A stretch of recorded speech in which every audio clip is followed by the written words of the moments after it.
కొనియాడెదన్.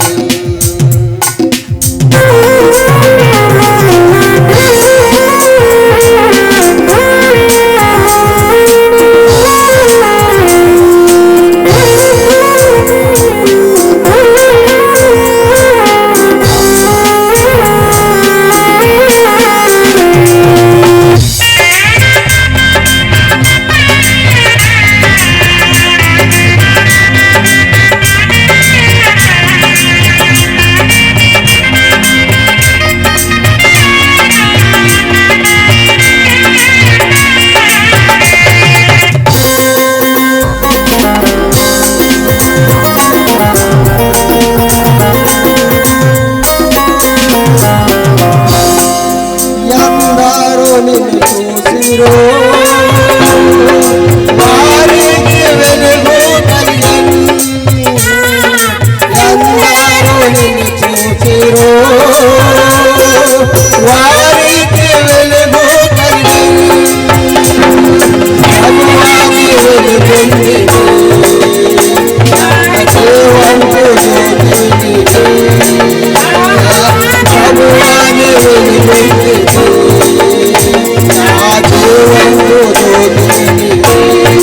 ప్రభువాని వెలుగొందిని నేను కొనియాడెదన్.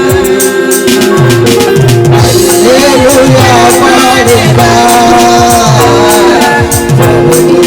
కొనియాడెదన్. హల్లెలూయా పాడెదా కొనియాడెదన్.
మంచిది, అందరూ లేచి నిలబడదాం. మన మధ్యలో కాజులూరు పరిసర ప్రాంతాల్లో దేవుని సేవ చేస్తున్న దైవజనులు మావయ్య గారు జాకబ్ రాజు గారు మన మధ్యలో చాలా సంతోషం. వారిని దైవస్మరణకు ఆహ్వానిస్తున్నాం. అలాగే మన ఏదైన వాక్య సందేశాన్ని అందించడానికి దైవజనులు మన మధ్యకు వచ్చినారని బట్టి దేవుని స్తుతిస్తున్నాం. వారికి సమయాన్ని త్వరగా వాళ్ళు కనుక అందరూ కన్ను మూసుకుని ఆలస్యం చేయకుండా కొద్ది నిమిషాలు ఆకాశం నాశనం రెండు చేతులు చాపి దేవుని మహింపరుద్దాం. చక్కటి ఆరాధనలోనికి మనం వెళ్ళబోతున్నాం. పరిశుద్ధాత్మ దేవుడు ఆరాధన మనం దర్శించినట్లు హృదయపూర్వకంగా మనము దేవుని నామాన్ని కనపరుచుదాం. ప్రతి ఒక్కరూ ఎవరికి వారి వ్యక్తిగతంగా 2 చేతులు ఆకాశం మీద రాసి వేపించారు. ఉదయకాలం అంతా కాచి కాబట్టి భద్రపరిచిన దేవుడు ఈ రాత్రి కాల సమయంలో ఆరాధనలో మనం దర్శించి మన హృదయాలను సిద్ధపరిచి వాక్యము కొరకే మన హృదయాలను సిద్ధపరిచినట్లు మన హృదయపూర్వకంగా స్తోత్రాలు చెల్లిస్తూ దేవనామాన్ని కనపరుద్దాం. మన మధ్యనటువంటి దైవజనులు జాకబ్ రాజయ్య గారు వచ్చి మన ఆరాధన నడిపిస్తున్న కొద్ది నిమిషాలు హృదయపూర్వక ఆరాధన.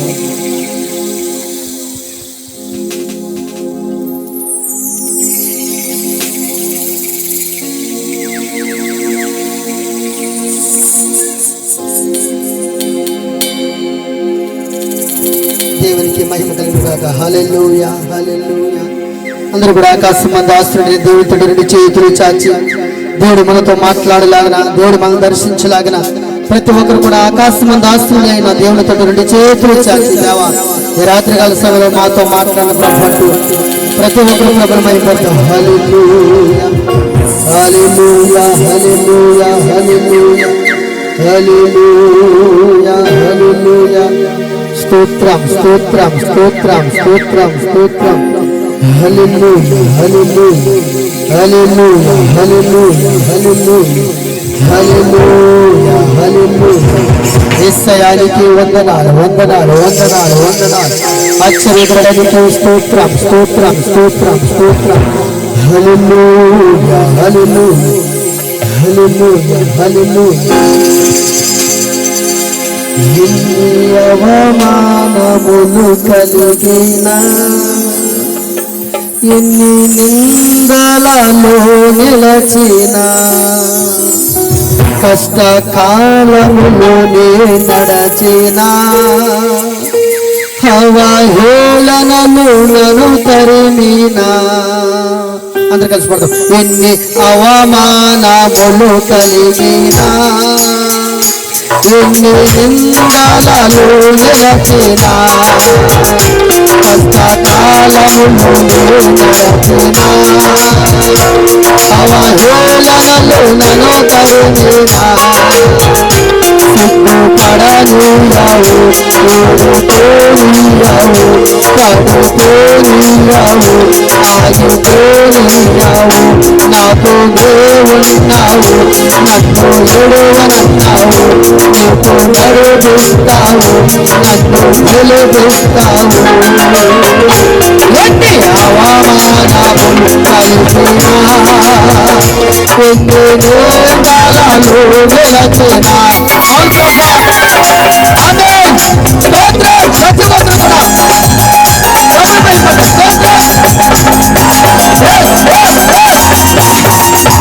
నన్ను విడిచిపోగా నీ ప్రేమ నన్ను విడువదు.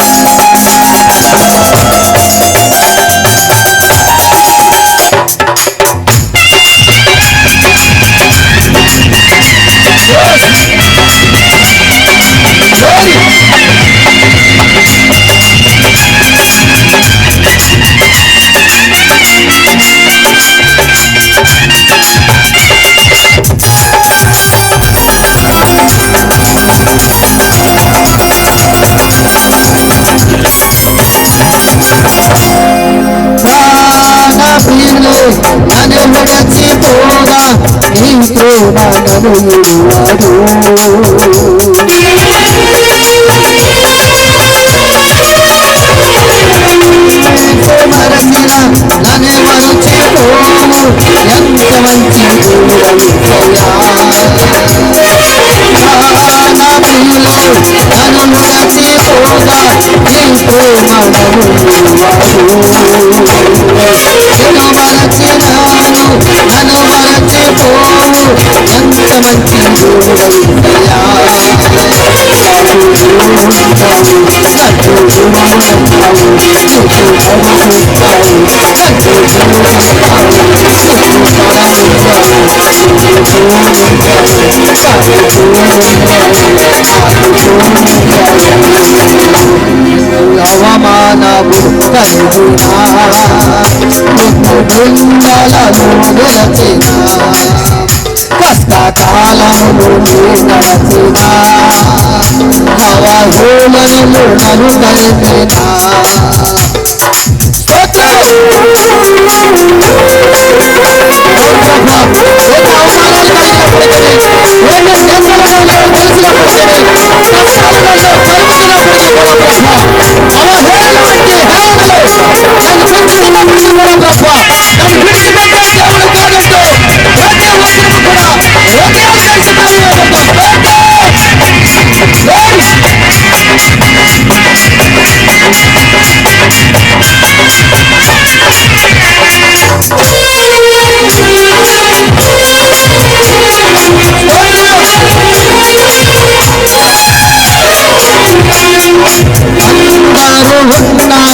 ఒంటరిగా ఉన్న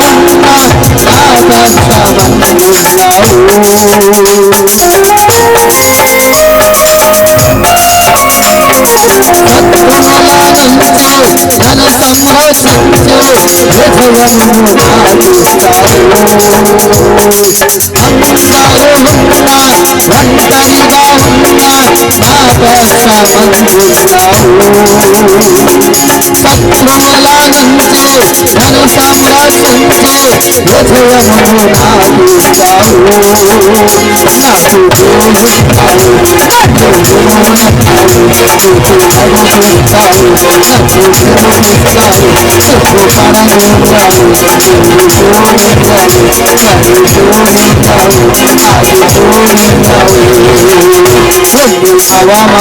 అవమానములు కలిగినా నన్ను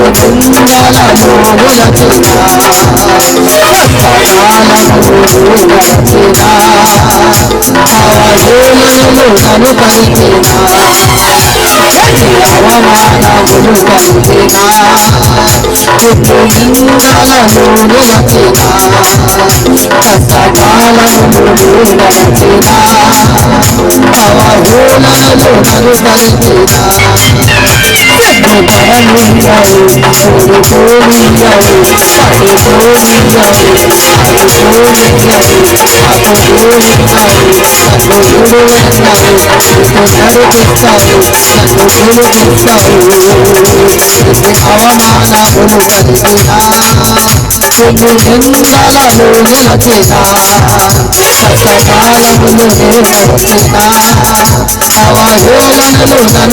నిందలలో నిలచినా కష్టకాలములు నేర్చినా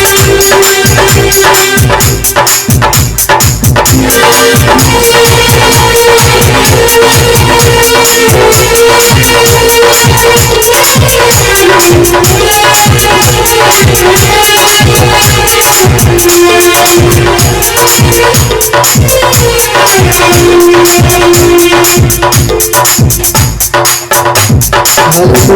హల్లెలూయా హల్లెలూయా హల్లెలూయా.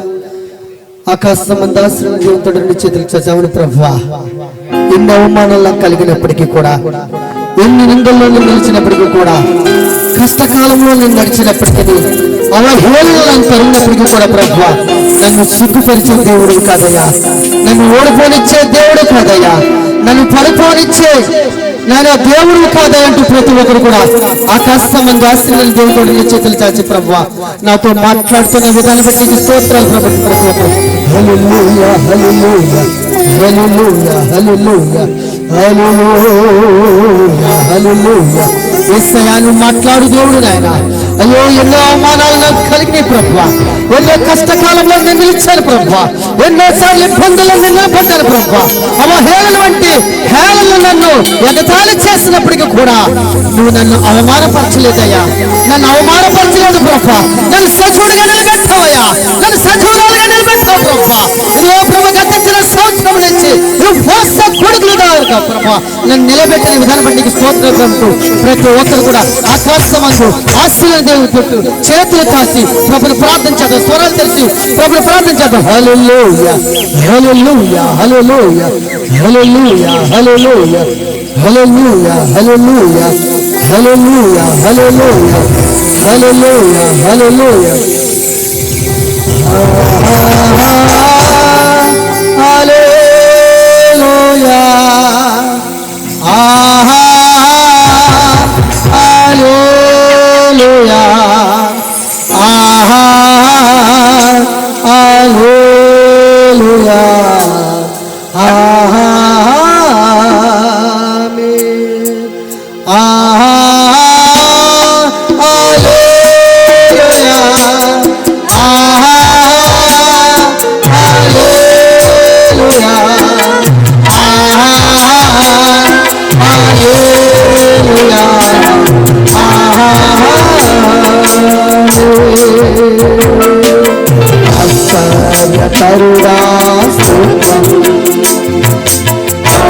ఆలోచనకర్త స్తోత్రం, ఆశ్చర్యకరుడా స్తోత్రం, ఆలోచనకర్త స్తోత్రం, బలమైన దేవా నిత్యుడగు తండ్రి, సమాధానాధిపతి స్తోత్రం, బలమైన దేవా నిత్యుడగు తండ్రి, సమాధానాధిపతి స్తోత్రం.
నీకు ఈ స్తుతులు స్తోత్రాలు చెల్లించున్నాము తండ్రి.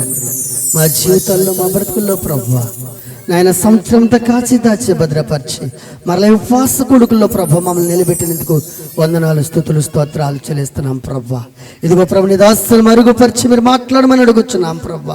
అయా దేశ క్షేమము కొరకు, గ్రామ క్షేమము కొరకు, కుటుంబాల క్షేమం కొరకు ప్రభు నీ సేవకులు ప్రేరేపించి ఇదిగో ప్రభు ఉపవాస కొడుకులను మీరు సిద్ధపరిచిన విధానం బట్టి నీకు స్తోత్రాలు ప్రభు. అయ్యా ఉపవాస కొడుకుల ద్వారా ఈ గ్రామానికి క్షేమము కలుగును గాక, ఉపవాస కొడుకుల ద్వారా సంఘానికి క్షేమం కలుగును గాక. ఇదిగో ప్రభు మీరే కార్యం జరిగించండి, మహిమను పొందమని అడుగుచున్నాను ప్రభు. అయ్యా వచ్చిన బిడ్డలందరినీ దీవించండి, రాబోతున్న బిడ్డలు సకాలంలో నడిపించి నీ నామానికి మహిమ తెచ్చుకోమని యేసు ఉన్నతమైన నామను బట్టి అడిగి ప్రార్థన చేసి పొంది ఉన్నాము తండ్రి. ఆమేన్. ఆమేన్. మంచిది, అందరూ కూర్చుందాం. చక్కగా సర్దుకొని కూర్చోడానికి ప్రయత్నం చేయండి. కింద కూర్చోలేని వరకు ఈ చైర్స్ వేయబడ్డాయి కనుక చైర్స్లో కూర్చోవడానికి ప్రయత్నం చేయాలని ప్రేమతో మనం చేస్తున్నాం.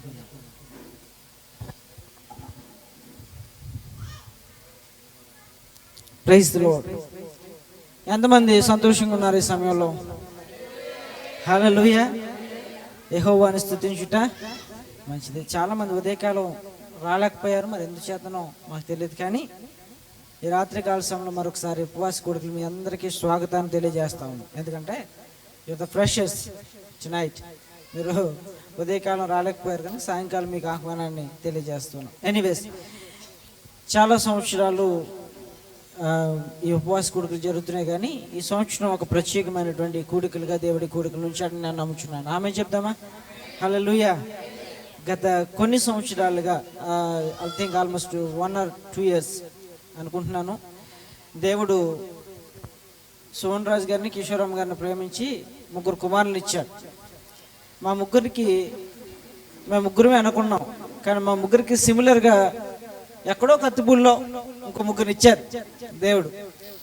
ఆ ముగ్గురు కుమారుల్లో ప్రథమ కుమారుడు ఈరోజు దైవజనులు, చాలా ఉన్నతమైనటువంటి దైవజనులు దేవుడు మన మధ్యకి నడిపించారు. వారు చాలా సింపుల్గా ఉన్నారు, కానీ వారి స్థానం సింపుల్ది కాదు. 2 తెలుగు రాష్ట్రాల్లో బహుబలంగా దేవుని చేత వాడబడుతూ అనేక మంది అనాథ పిల్లలను తీర్చి, అనేక మందికి ఆశ్రయాలు నిర్మిస్తూ, అనేక హాస్టల్ కట్టిస్తూ, అనేక మంది పిల్లలను పోషిస్తూ ఈరోజు దాదాపుగా 100 మంది పిల్లలు వారు ప్రత్యేకంగా వారి యొక్క స్వస్థలంలో 100 మంది అనాథ పిల్లలను పోషిస్తూ, వారు నిజంగా దేవుని మహింపరుస్తూ, దేవునికి ఇష్టమైనటువంటి భక్తి జీవితాన్ని జీవిస్తూ, యాకోబు రాసినటువంటి పత్రికలు ఏదైతే ఉందో ఆ వాగ్దానాన్ని వారు నెరవేరుస్తూ ఈరోజు చాలా సింపుల్గా మన మధ్యకు వచ్చారు. మనం పిలిచిన పిలుపుకు మన్నించి మన మధ్యకు వచ్చినటువంటి దైవజనులు జాన్ సామ్యూల్ కిమ్ గారికి నా హృదయపూర్వక వందనాలు తెలియజేస్తున్నాను.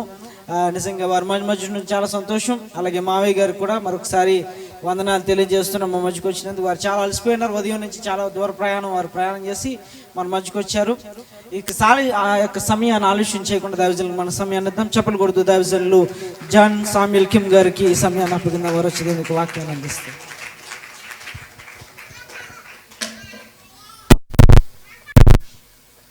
దేవునికి మహిమ కలుగును గాక.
తెలియజేస్తున్నాను.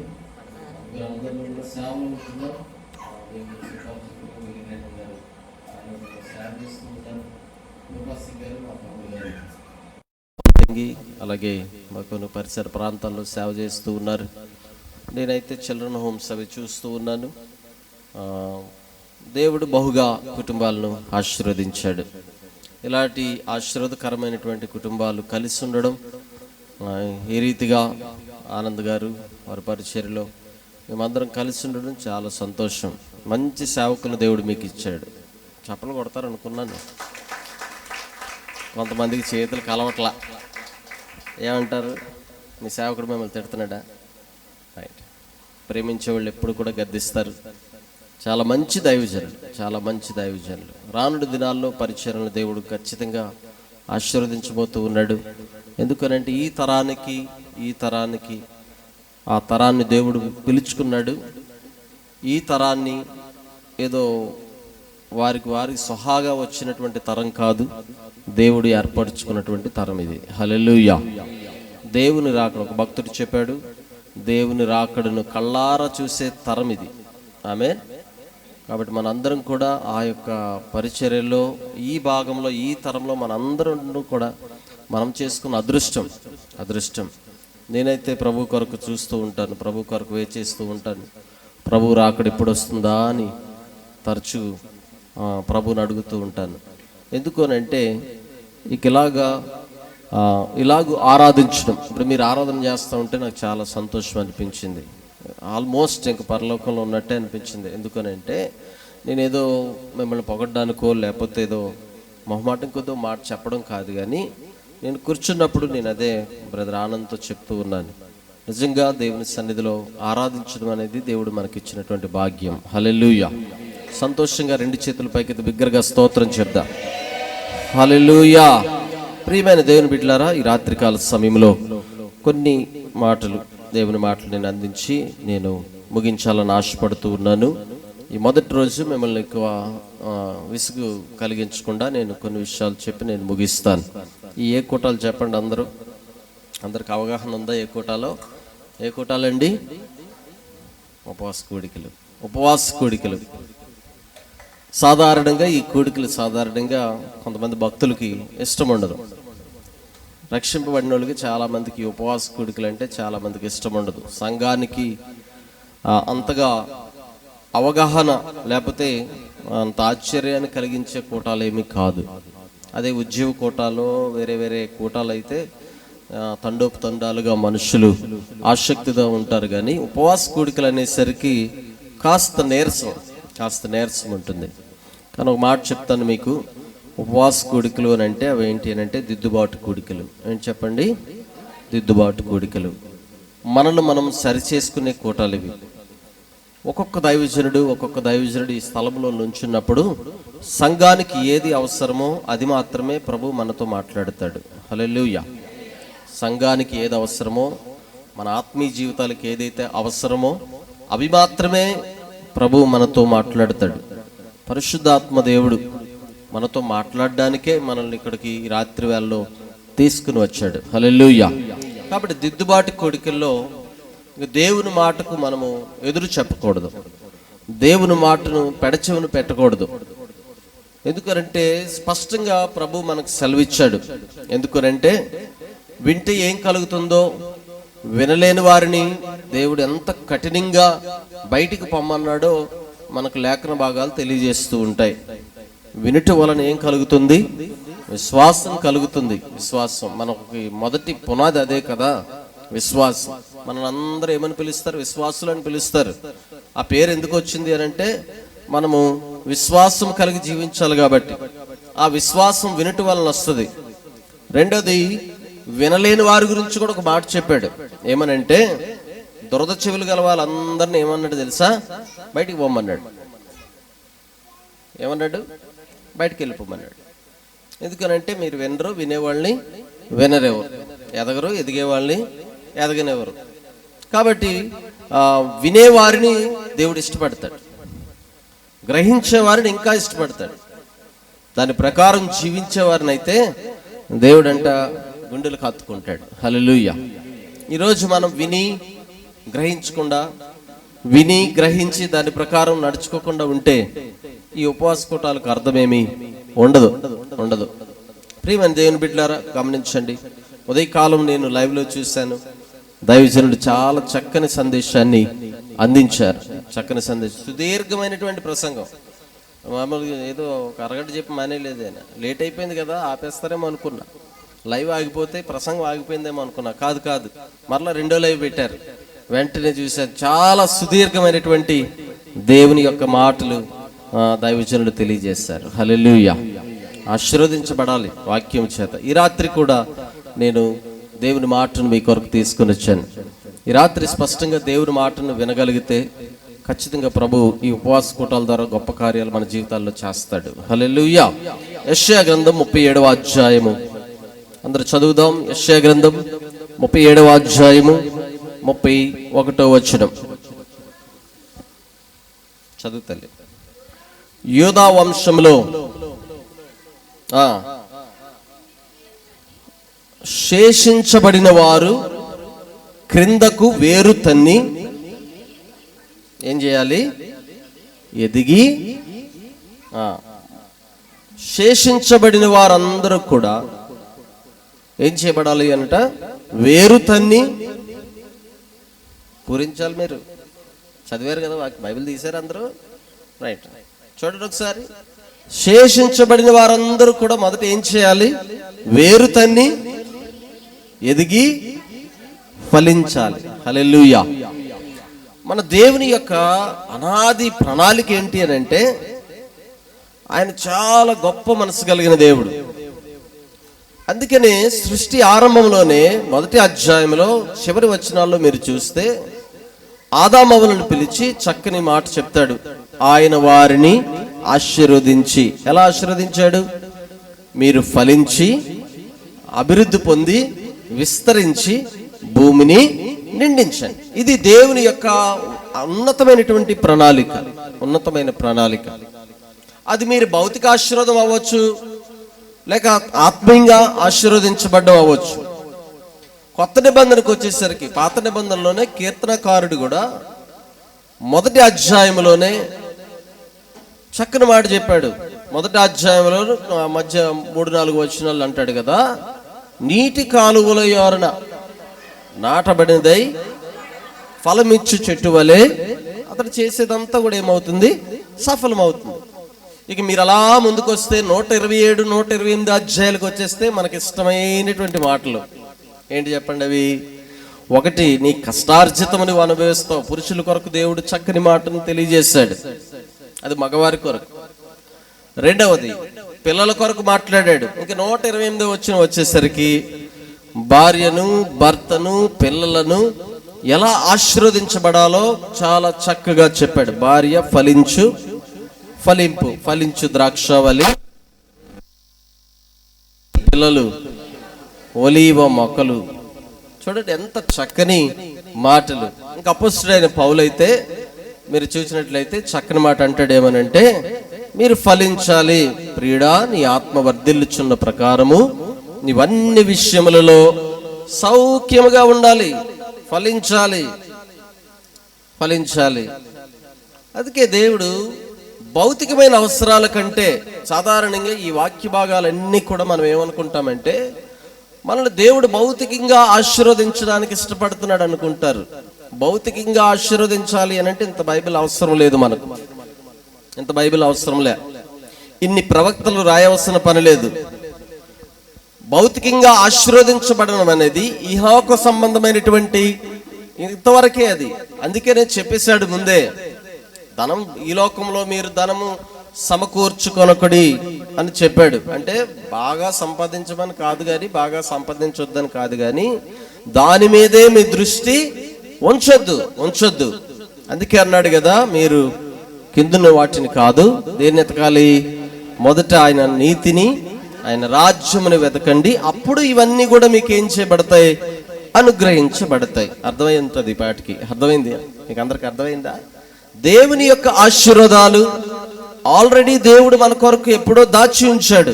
అందుకే అంటాడు, ఆయన ఎందు భయభక్తులు గలవారి ఎడల ఆయన దాచి ఉంచిన మేలు ఎంతో గొప్పది. దాచి ఉంచాడు మన కొరకు. ఏది కూడా దేవుడు మనకు దాచి ఉంచలేదు అనుకోవద్దు. నీ అవసరత ఏంటో ప్రభువుకు తెలుసు, నీ యొక్క భౌతికమైన అవసరాలు ఏంటో ప్రభువుకు తెలుసు. అందుకే అన్నాడు, రేపటి గురించి మీరు చింతించకడి, రేపటిని గూర్చి రేపు చూచుకుంటుంది అని చెప్పాడు. ఆకాశ పక్షులను చూడండి, అవి విత్తవు, కోయవు, కొట్టలో కూర్చుకొనవు, దేవుడు వాటిని పోషిస్తున్నాడు కదా. మీరు వాటికంటే, అంటే అర్థం ఏంటి అని అంటే, వాటిని పోషించిన దేవుడే నిన్ను కూడా పోషించగలడు. నారు పోసిన వాడు నీరు పోయకుండా ఉండడు. చేతుల పైకి బిగ్గరగా స్తోత్రం చేద్దాం. అన్ని కూడా దేవుడు సమకూర్చే దేవుడు. ఆయన పేరే సమకూర్చువాడు. ఆయన సుగుణం. అది ఏమీ దానికి పెద్ద అడ్డంకులేం పెట్టలేదు. జస్ట్ భయము, భక్తి. ఉదయకాలం అదే కదా, భయము, అంతేనా? అదేనట్టు చెప్పారు, భయభక్తులు కలిగి ఉండాలని చాలా స్పష్టంగా నొక్కి ఒక్కని చెప్పాడు దైవజనుడు. ఈరోజు ఎవరైతే భయభక్తులు కలిగి ఉంటారో ఇవన్నీ కూడా మనకు అనుగ్రహించబడతాయి. కానీ ఈ రాత్రి ఇంకొంచెం మెట్టు ప్రభు పరిశుద్ధాత్మ దేవుడి రాత్రి ఉపవాస కూడికల్లో భౌతికమైన ఆశీర్వాదాల కంటే దేవుని యొక్క దృష్టి మన ఆత్మీయమైన ఆశీర్వాదాల మీద ఎక్కువ ఆలోచన కలిగి ఉన్నాడు, ఎక్కువ ఫోకస్ చేస్తూ ఉన్నాడు. భౌతికంగా నీకు ఎన్ని ఇళ్ళున్నాయి? చాలా మంది ఆశీర్వాదం అంటే ఏమనుకుంటారంటే, బలిసిన కుక్కలు, ఎదిగిన మొక్కలు. ఇంకా ఇప్పుడు ఇంట్లో బాగా పెరిగిపోయింది అనుకోండి క్యాంపస్, అందులో ఏం పెడతారు తెలుసా? కాపలా గాయడానికి ఏం పెడతారు? చిన్న కుక్క పెడతారా? అమ్మో, చాలా పెద్దది పెడతారు. అక్కడ కూడా మొక్కలు చాలా పెద్దవి ఉంటాయి. ఇంక శరీరాలు చెప్పవసరం లేదు, ఆటోమేటిక్గా ఇంకా వేరే అయిపోతాయి. ఇవి అనుకుంటారు ఆశీర్వాదాలు. మేడ మీద మేడ అనుకుంటారు, బండి మీద బండి అనుకుంటారు, బండి తర్వాత కారు అనుకుంటారు, కారు తర్వాత ఇంకోటి అనుకుంటారు. ఏదైనా సరే మనిషికి ఆశకు అంతు పొంతు ఉండదు. కాబట్టి వాటిని లిమిట్ చేస్తాడు దేవుడు. వాటి మీద ఎక్కువ మీరు ఆలోచన పెట్టుకోకండి, ఎందుకంటే నాకు కూడా అలాంటి ఆలోచనలు లేవు. పైన ఉన్నట్టు వాటి మీదే మీరు ఆశ పెట్టుకోండి. కాబట్టి రాత్రికాల సమయంలో చక్కగా చదవని వాక్య భాగంలో యెషయా గ్రంథంలో చక్కగా చెప్పాడు. శేషించబడిన వారు ఎవరటండి? వాళ్ళు చెప్పండి. శేషించబడిన వారు మన భాషలో చెప్పాలి అని అంటే, మనకు అర్థమయ్యే రీతిలో చెప్పాలంటే, ఏర్పరచబడిన వారు, ఆయన రక్తము చేత కడగబడిన వారు, తన స్వరక్తమిచ్చి ప్రభు ఎవరైతే కొనుక్కున్నాడో వారందరూ కూడా ఎవరు అని అంటే శేషించబడిన వారు, విలువ పెట్టి కొనబడిన వారు. మరి వారు ఎలా ఆశీర్వదించబడాలి అని అంటే, వారు అక్కడ ఏమన్నా క్రిందకు వేరు తన్నిన వారై ఎదగాలి, ఫలించాలి. ఎదగాలి, ఫలించాలి. ఇప్పటి వరకు మనం మాట్లాడుకున్న విషయాలన్నీ ఫలింపు లేకపోతే ఫలించితే ఏమవుతుందో మనం నేర్చుకున్నాం. అసలు ఫలింపు అంటే ఏంటో తెలుసుకున్నాము. ఫలిస్తే ఏమవుతుందో కూడా మనకు తెలుసు, కొత్తగా చెప్పాల్సిన పని లేదు. ఎందుకనంటే ఏ టీవీ ఆన్ చేసినా, ఏ ప్రసంగికుని నోటంట విన్నా ఆశీర్వాదాలు, ఆశీర్వాదాలు, స్వస్థతలు ఇవే మనకు కనబడతాయి, ఇవే మనకు చెప్తారు. కాబట్టి దైవజనుడి యొక్క ఆశ ఏంటి అని అంటే, తమ్ముడు గారు, నేను నా ఫోన్లో ఇందాక చూపించాను, ఆయన పేరు తమ్ముడని ఫీడ్ చేసుకోలే, ఉప్పు మిల్లి బ్రదర్ చిన్నోడని ఫీడ్ చేసుకున్నా. మాకు చిన్నోడైనా ఆయనతో మాట్లాడుతున్నాడు. ఏమనంటే, నాన్న ఆనంద్ అలా కాదు, మనం ఫలించబడ్డం కాదు, సంఘాలు ఫలించబడ్డం కాదు. ఫలించబడ్డం అని అంటే సంఘాల్లో ఉన్న ప్రతి ఒక్కరు ఇల్లు కట్టుకోవడం కాదు. సంఘాల్లో ఉన్న ప్రతి ఒక్కరు ఏదో భౌతికంగా ఆశీర్వదించబడ్డం కాదు.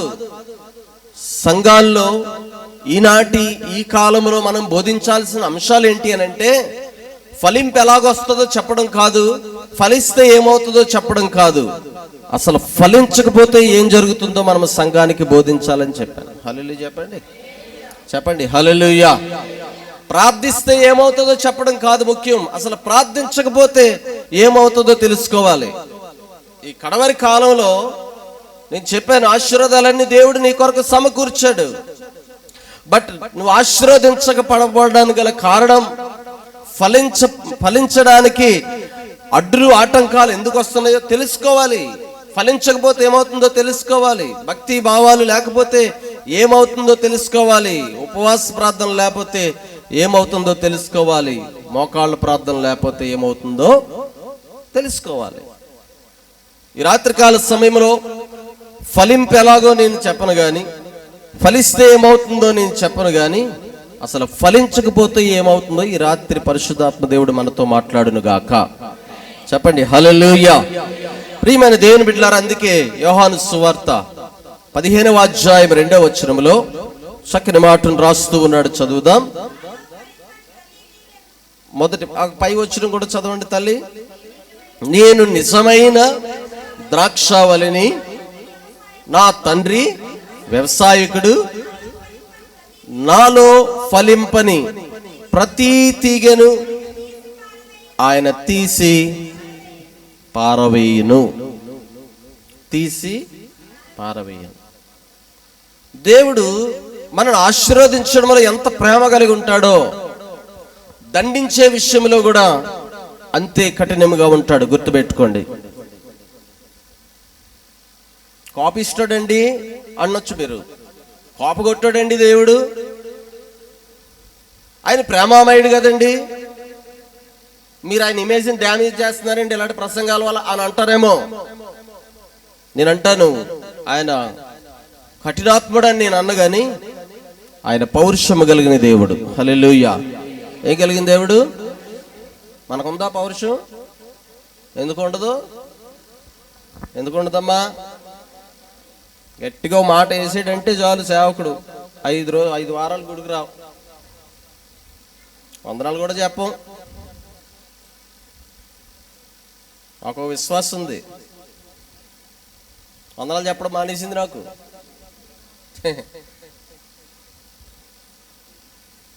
ఒకసారి నేను చెప్పలే, రెండోసారి చెప్పలే, మూడోసారి చెప్పాను, చెప్పలేదు. నేను చెప్పడం మానేశాను. అప్పుడు ఆవిడ రివర్స్ డ్రామా వేసిందేమోనో తెలుసా? అయ్యగారు నాకు వందనాలు చెప్పడం మానేశాడు. చెప్పడం మానేసింది ఎవరు? ఆవిడేనా? ఎంత పౌరుషమో, ఎంత పౌరుషమో! చిన్న మాట అంటే పడలేం మనం. నీకు నాకు ఒక 60 సంవత్సరాలు, లేకపోతే 50 సంవత్సరాలు, 70 సంవత్సరాలు అలా బతికి అలా చచ్చిపోయి మనకే అంత పౌరుషం ఉంటే, నిన్న నేడు నిరంతరము ఏకరీతిగా ఉన్న దేవుడికి ఇంకెంత పౌరుషం ఉంటుందో గుర్తుపెట్టుకోండి. హల్లెలూయా. నీకే ఎంత పౌరుషం ఉంటే నేను కన్న తండ్రికి ఎంత పౌరుషం ఉంటుందో గుర్తుపెట్టుకోవాలా. ఈ రాత్రి పౌరుషం కలిగిన దేవుడు ఒక కఠినాత్మకమైనటువంటి మాట ఒకటి చెప్తా ఉన్నాడు. ఏమన్నా తెలుసా? ఫలింపని ప్రతి తీగె ఏం చేయబడుతుంది అంటే తీసివేయబడుతుంది. No doubt about it. ఫలించాలి. నో ఆప్షన్ లేదు మనకి. ఆప్షన్ అనేదే లేదు విశ్వాసకి. భక్తి చేసే ప్రతి ఒక్కరు ఏం చేయాలి అని అంటే ఫలించి తీరాల్సిందే. హల్లెలూయా. తగ్గిపోయింది. హల్లెలూయా చెప్పండి. హల్లెలూయా. మనకి ఏదైనా ఇష్టపూర్వకంగా అనిపిస్తే మనము చాలా దగ్గరగా ఉండడానికి ఇష్టపడతాం దేవునికి. ఇలాగూ దేవుడు కొన్నిసార్లు కఠినంగా మనతో మాట్లాడినప్పుడు ముఖం చిన్నబుచ్చుకుంటాం. అందుకే కయ్యనుతో అన్నాడు కదా, నువ్వు సత్క్రియ చేసిన ఎడల తలెత్తుకుని తిరుగుతావు కదరా బాబు, అసలు నువ్వు మంచి పని చేయడమే నీకు చేత కదా, అందుకే నువ్వు తలదించుకున్నావు అని చెప్తాడు. సంఘములో కూడా దేవుని ఎదుట మనం సత్క్రియలు చేసిన వారం అయితే దేవుని ఎదుట సిగ్గు పడని వారమై ధైర్యముగా నిలబడతామంట. హల్లెలూయా. దేవుని ఎదుట పక్కన పెట్టండి, లోకంలో కూడా తల ఎత్తుకొని నిలబడతాం. ఈరోజు మనం సిగ్గుపడాల్సిన పని లేదు. ఎందుకంటే మన దేవుడు మనల్ని ఎప్పుడు సిగ్గుపరచనివ్వడు. ప్రియమైన దేవుని బిడ్డలారా, ఫలించాలి. ఈ రాత్రి ఇంత గట్టిగా నేను ఎందుకు చెప్తున్నానంటే, ఫలించని ప్రతి తీగె తీసివేయబడుతుంది. ఎంతో ఆశతో దేవుడు ఏం చేశాడు తెలుసా? నిన్ను ఆయన అంటుకట్టాడు, తనలో చేర్చుకున్నాడు. తనలో ఒక భాగంగా దేవుడు నిన్ను ఎంచుకున్నాడు. ఆయన ఆశ ఏంటి అనంటే, నేనేదైతే కోరుకున్నానో నాకు అంటుకట్టబడినటువంటి ఈ తీగే నేను కోరుకున్న ఫలాలు ఫలించాలనేది దేవుని యొక్క ఆశ. హల్లెలూయా. ఫలిస్తున్నామా లేదనేది రాత్రి మన ప్రశ్న. ఉపవాస కొట్టాలంటే బయట గొట్టాలు తీస్తారండి, తీసేయాల. ఎందుకనంటే ఇప్పుడు ఇంట్లో పిల్లడు తప్పు చేశాడు అనుకోండి, ఎక్కడ కొడతారు? మాట్లాడరే? ఇంట్లో తప్పు చేసాడమ్మా ఎక్కడ కొడతారు చెప్పండి? మాట్లాడాలి అందరూ. మీ నుంచి రిప్లై లేకపోతే నా సప్లై ఆగిపోద్ది. చెప్పాలా? ఇప్పుడు చెప్పండి, ఎక్కడ కొడతారు?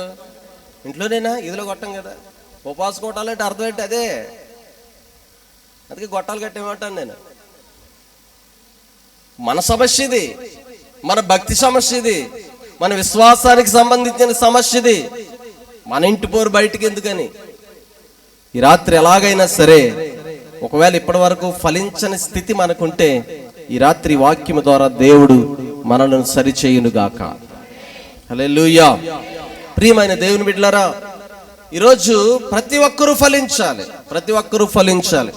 మనకున్నటువంటి బ్యాడ్ ఇంప్రెషన్ లేదా బ్యాడ్ ఆలోచన ఏంటి అని అంటే, ఒక మూఢనమ్మకం ఏంటి అని అంటే, ఈ మాట ఎందుకు వాడానంటే, ఇంటిలో ఒక వ్యక్తి ఉంటాడు, ఆ వ్యక్తి ప్రార్థన చేస్తే చాలు ఇల్లంతా కాపాడబడుతుంది, ఇంటిలో వాళ్ళందరికీ కూడా ఆశీర్వాదాలు వస్తాయి, ఇంటిలో వాళ్ళందరికీ కూడా దీవెనలు వస్తాయి, నేను భక్తి చేస్తే చాలు, నా భర్త చేయకపోయినా పర్లేదు, నా భర్త ఫలించకపోయినా పర్లేదు, నా పిల్లలు ఫలించకపోయినా పర్లేదనే ఒక అపోహలో ఈరోజు క్రైస్తవ్యం జీవిస్తూ ఉంది.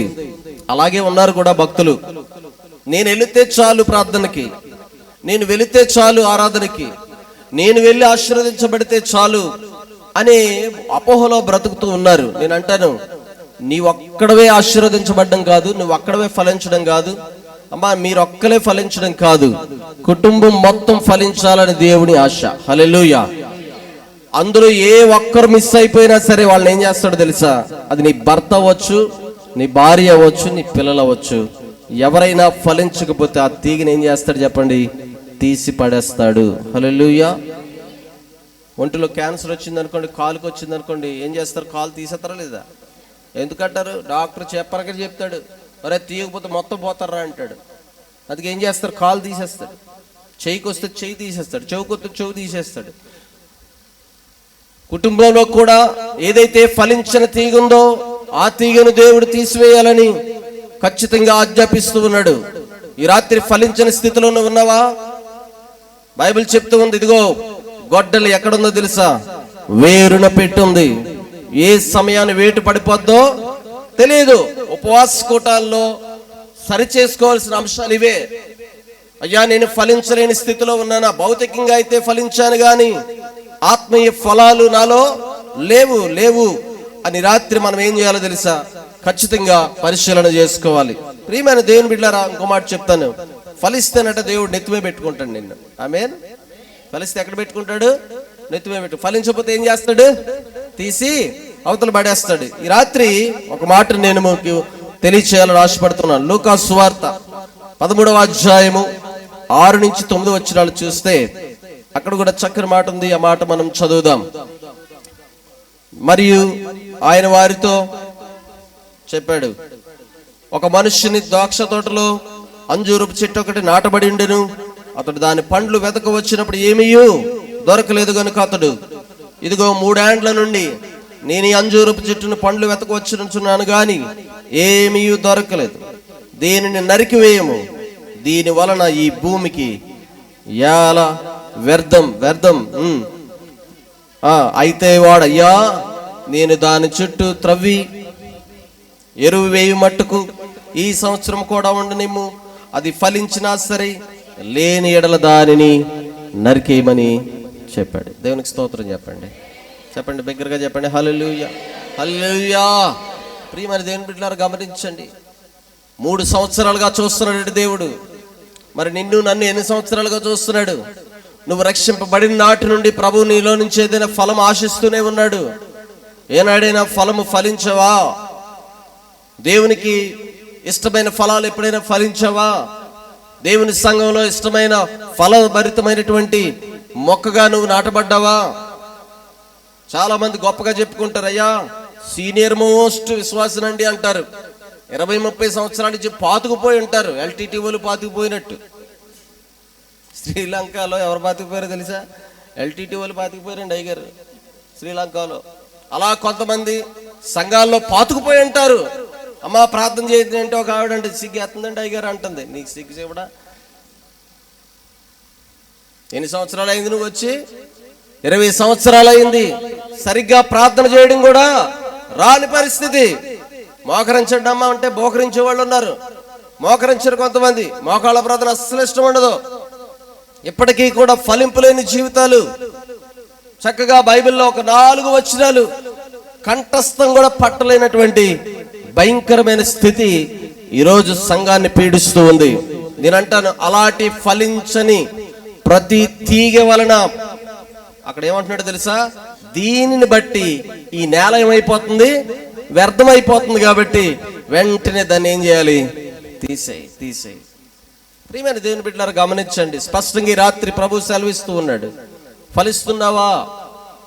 శిష్యులు కూడా చాలా సందర్భాలలో ఫలించేవారిగా, బయటికి మాత్రం చక్కగా ఇలాంటి తెల్లబట్టలు వేసుకుని ఊర్లంటా కూడా ఏదో చెట్టు పేరు చెప్పి కాయలు అమ్ముకున్నట్టుగా యేసుబాబు పేరు చెప్పి తిరుగుతా కూర్చున్నారట.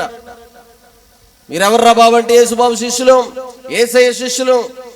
12 మంది 12 దిక్కులకు వెళ్ళి చాలా గొప్పలు చెప్పుకున్నారు. పేతురు యోహానులు అయితే ఇంక చెప్పవలసిన పని లేదు. ఈ లోపల ఎవరో తీసుకొచ్చారంట, అయ్యా మా ఓడికి నెలకు ఒకసారి వస్తుందండి ఫిట్స్, కాళ్ళు చేతులు కొట్టేసుకుంటున్నాడు, దెయ్యం పట్టేస్తుంది అడిగి, చచ్చిపోయేలాగా ఉన్నాడు. ఆ ఫిట్స్ వచ్చినప్పుడు, ఆ దెయ్యం పట్టినప్పుడు వాడు ఏమైపోతున్నాడు, వాడి బాడీ వాడి కంట్రోల్లో ఉండట్లేదు. కాబట్టి బాగు చేయండి అని తీసుకొచ్చాడట. ఎవరి దగ్గరికి చెప్పండి, ఎవరి దగ్గరికి? అక్కడ రాయబడింది, శిష్యుల దగ్గరికి. మహానుభావులు ఏ ముహూర్తాన్ని చేయట్టారో తెలియదు. ఒకప్పుడు నెలకే వచ్చేది ఈ ఫిట్స్, నెలకే పట్టేదంటే దెయ్యం. ప్రార్థన అయ్యే లోపల తండ్రి నీకు వందనాలని మొదలుపెట్టి ఆమె నన్ను లోపల 10 సార్లు పడి ఉంటాడు. వెంటనే తీసుకొచ్చినట్టు వెళ్ళిపోయాడు. అమ్మ బాబోయ్, ఆ దెయ్యమే బెటర్, కొద్దిగా ఒకసారైనా పడగొట్టేది నెలకి. మీరు ప్రార్థన చేస్తుంటే ఎన్నిసార్లు పడుతున్నాడు వీడు, చంపేసేలాగా ఉన్నారా బాబు, రాంగ్ ప్లేస్కి వచ్చాను నేను అంటే మీలో ఏమి లేదు, పవర్ లేదన్నమాట. ఏమి లేదట, పవర్ లేదంట. ఒక విశ్వాస కంప్లైంట్ ఎత్తుంది, ఏమైనా తెలుసా, పాస్టర్ గారు మీరు కొద్దిగా ప్రార్థన చేయండి అన్నది. ఇలాగే వెళ్ళాను. కొంతమందికి బడాయి విశ్వాసాలు ఎక్కువ, కొంతమంది కొద్దిగా ఇలాగ అంటున్నాను ఏమో అనుకోవద్దు, మీరు కాదులేండి, ఎవరి గురించి చెప్తున్నాను, ఎక్కడో జరిగిన సంఘటన ఇక్కడ చెప్తున్నాను. ఉపవాస కొట్టాలి కదా, ఉన్నదన్నట్టు మాట్లాడుకోవాలి. ఆవిడ ప్రార్థన చేయించుకుంటూ బైబిల్ నాకు చేసి అలవాట్లేదు, బైబిల్ నెత్తిపోయి పెట్టా.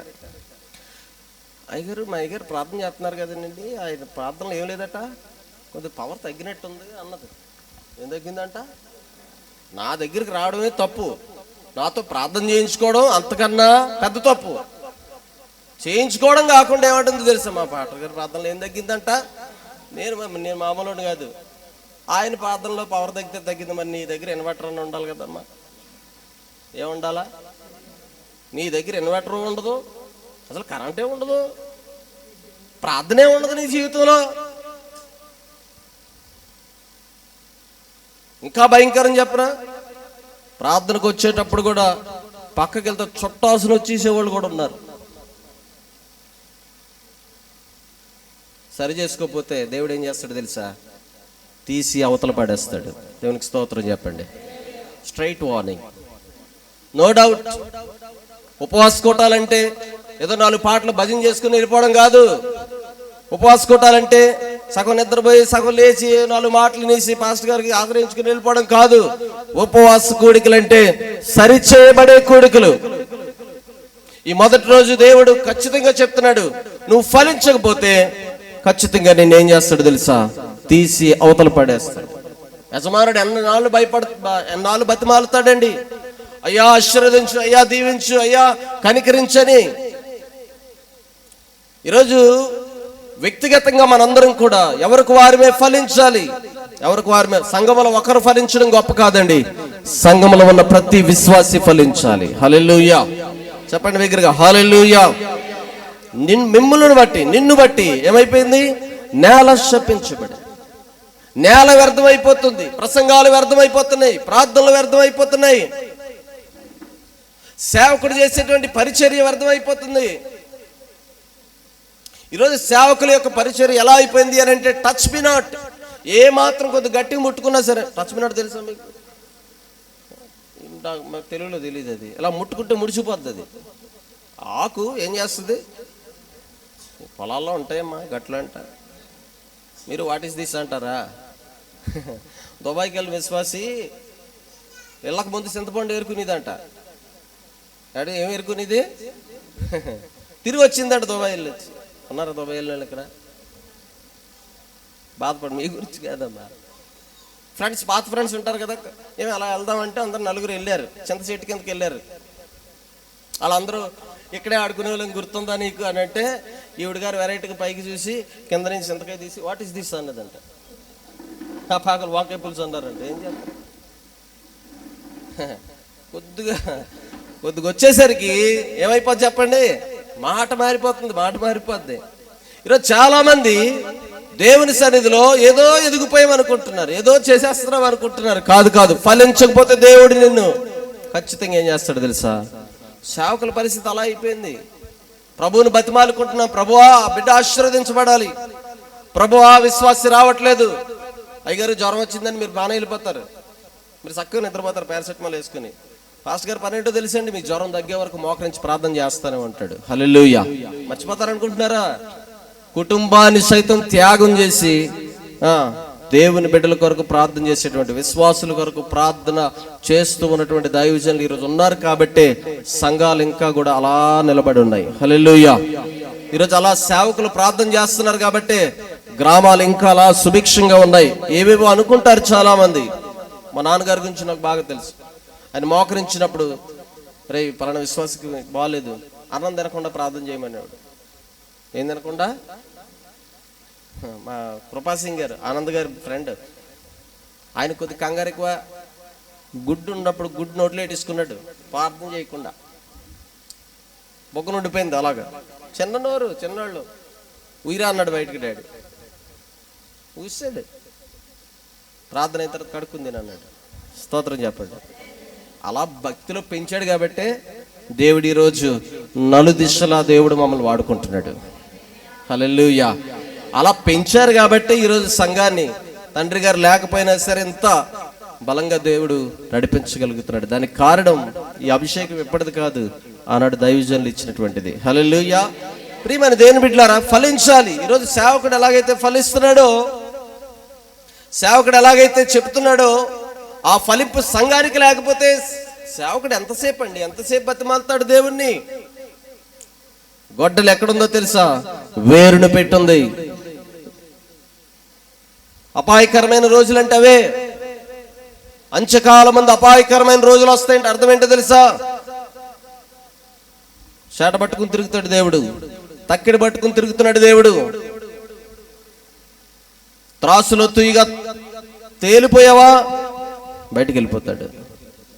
ఇంకా అక్రమంగా జీవిస్తున్నావా, తేలిపోతావు దేవుని సన్నిధిలో. అందుకే అక్రమం చేయవారులారా నా యుద్ధ నుండి, నా సన్నిధిలో నుంచి, మందిరంలో నుంచి, భక్తిలో నుంచి వెళ్ళిపోండి. కరాఖండిగా చెప్పండి. చాలా మంది అంటారు ఆశీర్వాదాలు ఎన్నో అనుభవించిస్తున్నాం ఇప్పటికే. మనం ఎప్పుడో పోవాలి, కరోనాలోనే కొట్టుకుపోవాలి. అసలు దేవుడు ఇంకా నిన్ను సజీవుడిగా ఉంచాడు అని అంటే భౌతికంగా బలపడమని కాదు, భౌతికంగా ఆశీర్వదించబడమని కాదు, దేవునికి ఇష్టమైన ఫలాలను ఫలించాలి. అది దేవుని యొక్క చిత్తం. స్తోత్రం చెప్పండి. హల్లెలూయా. ఈరోజు ఖచ్చితంగా ఎవరితోనో పరిశుద్ధాత్మ దేవుడు మాట్లాడుతూ ఉన్నాడు. ఈ ఉపవాస కూటాల్లో అలాంటి సరిచేయబడిన స్థితి నీకుంటే, మొద్దుబారిపోయిన పరిస్థితి నీకుంటే, దేవునికి ఉపయోగం లేని చెట్టుగా నువ్వు ఉంటే, నాటబడ్డావు గాని ఎదిగావు గాని నీలో ఫలాలు లేకపోతే, దేవుడు అనుకున్నటువంటి ఫలాలు నీలో లేకపోతే, ఎంత భక్తి చేసినా ఒకానొక రోజు రాబోతూ ఉంది, తీసి అవతల పడేస్తాడు. అంతే. దేవునికి మహిమ కలుగును గాక. పాస్టర్ గారు నిన్ను పొగడొచ్చు, సేవకులు నిన్ను పొగడొచ్చు, ఎవరో నిన్ను పొగడొచ్చు, కానీ దేవుని దగ్గర అలాంటి పొగడతలు ఏమి లేవు. మంచి చేస్తే అంటాడు బలా నమ్మకమైన మంచి దాసుడా అంటాడు, లేకపోతే బలా నమ్మకమైన చెడ్డ దాసుడు అంటాడు, మంచి దాసుడు. నమ్మకం ఉంటే కదా మంచి అవడానికి. ఈరోజు నమ్మకస్తులు ఎవరున్నారండి దేవుని సన్నిధిలో? నమ్మకస్తులు ఉన్నారా దేవుని సన్నిధిలో? నమ్మకంగా దేవుని సన్నిధిలో జీవించగలుగుతున్నారా? ప్రియమైన దేవుని బిడ్డలారా, 3 సంవత్సరాలుగా చూస్తున్నాడంట. మరి నిన్నెన్ని సంవత్సరాలుగా దేవుడు పరిశీలన చేస్తున్నాడో ఈ రాత్రి పరిశీలన చేసుకో. ప్రభువా, నేను రక్షించబడి ఇన్ని సంవత్సరాలైంది, నేను రక్షించబడి 10 సంవత్సరాలైంది, నేను రక్షించబడి రక్షణ తీసుకుని 20 సంవత్సరాలైంది, నేను ఇప్పటికీ కూడా నీలో ఫలించిన తీగగా ఉంటున్నానేమో. ఈ రాత్రి నన్ను పరిశీలించిన ఆయన, నన్ను పరిశీలించని ప్రభు సన్నిధిలో వేడుకోండి. ఉపవాస కూటాల్లో దేవుడు ఖచ్చితంగా ఫలించని నిన్ను ఫలించే వ్యక్తిగా దేవుడు చేస్తాడు. చెప్పండి హల్లెలూయా, హల్లెలూయా. ప్రియమైన దేవుని బిడ్డలారా, నేను అంటాను, ఏ తోటమాలైతే దానిని నాటాడో అదే తోటమాల ఏం చేస్తున్నాడు? దాన్ని తీసి అవతల పడేస్తాడు. మామూలుగా నాటాడా నిన్ను? నాటడమే కాదు కదా, చుట్టూ ఏం చేసేటట్టండి? గొప్ప దొబ్బాడు, ఎరువేశాడు, అలా చూస్తూ ఉన్నాడు. ఈరోజు నిన్ను చూస్తున్నాడమ్మా, పేరు పేరున ప్రభు చూస్తున్నాడు. నువ్వు ఒకటి గుర్తుపెట్టుకో, నువ్వు దేవుని చేత నాటబడిన బిడ్డవు. దేవుని సన్నిధిలో ఫలించకపోతే దేవుడు ఒకరోజు తీసివేస్తానని చక్కని మాట సెలవిస్తూ ఉన్నాడు. మత్తయి సువార్త 21వ అధ్యాయము 19వ వచనం. మత్తయి సువార్త 21వ అధ్యాయము 19వ వచనం. అప్పుడు త్రోవ పక్కన ఉన్న ఒక అంజూరపు చెట్టును చూచి దాని యొద్దకు రాగా దాని యందు ఆకులు తప్ప ఏం కనబడలేదట, ఏమీ కనబడలేదు. అంటే ఏమన్నాడు, వెంటనే ఇక మీదట అన్నటికి ఇది కాపు కాయదు. ఏమైంది తెలుసండి, తక్షణమే అక్కడ రాయబడి ఉంటుంది, అంతటి తక్షణమే అంజూరపు చెట్టు ఏమైపోయింది, ఎండిపోయింది. టైం ఇచ్చాడా దేవుడు? అసలు ఏమన్నాడు, తక్షణమే. బైబిల్లో చెప్పబడుతుంది, ఎన్నిసార్లు గద్దించినా లోబడిన వాడు మరి తిరిగి లేకుండా హఠాత్తుగా నాశనం అయిపోతుంది.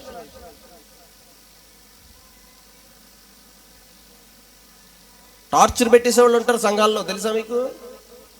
టార్చర్ పెట్టేస్తారు సేవకుడిని.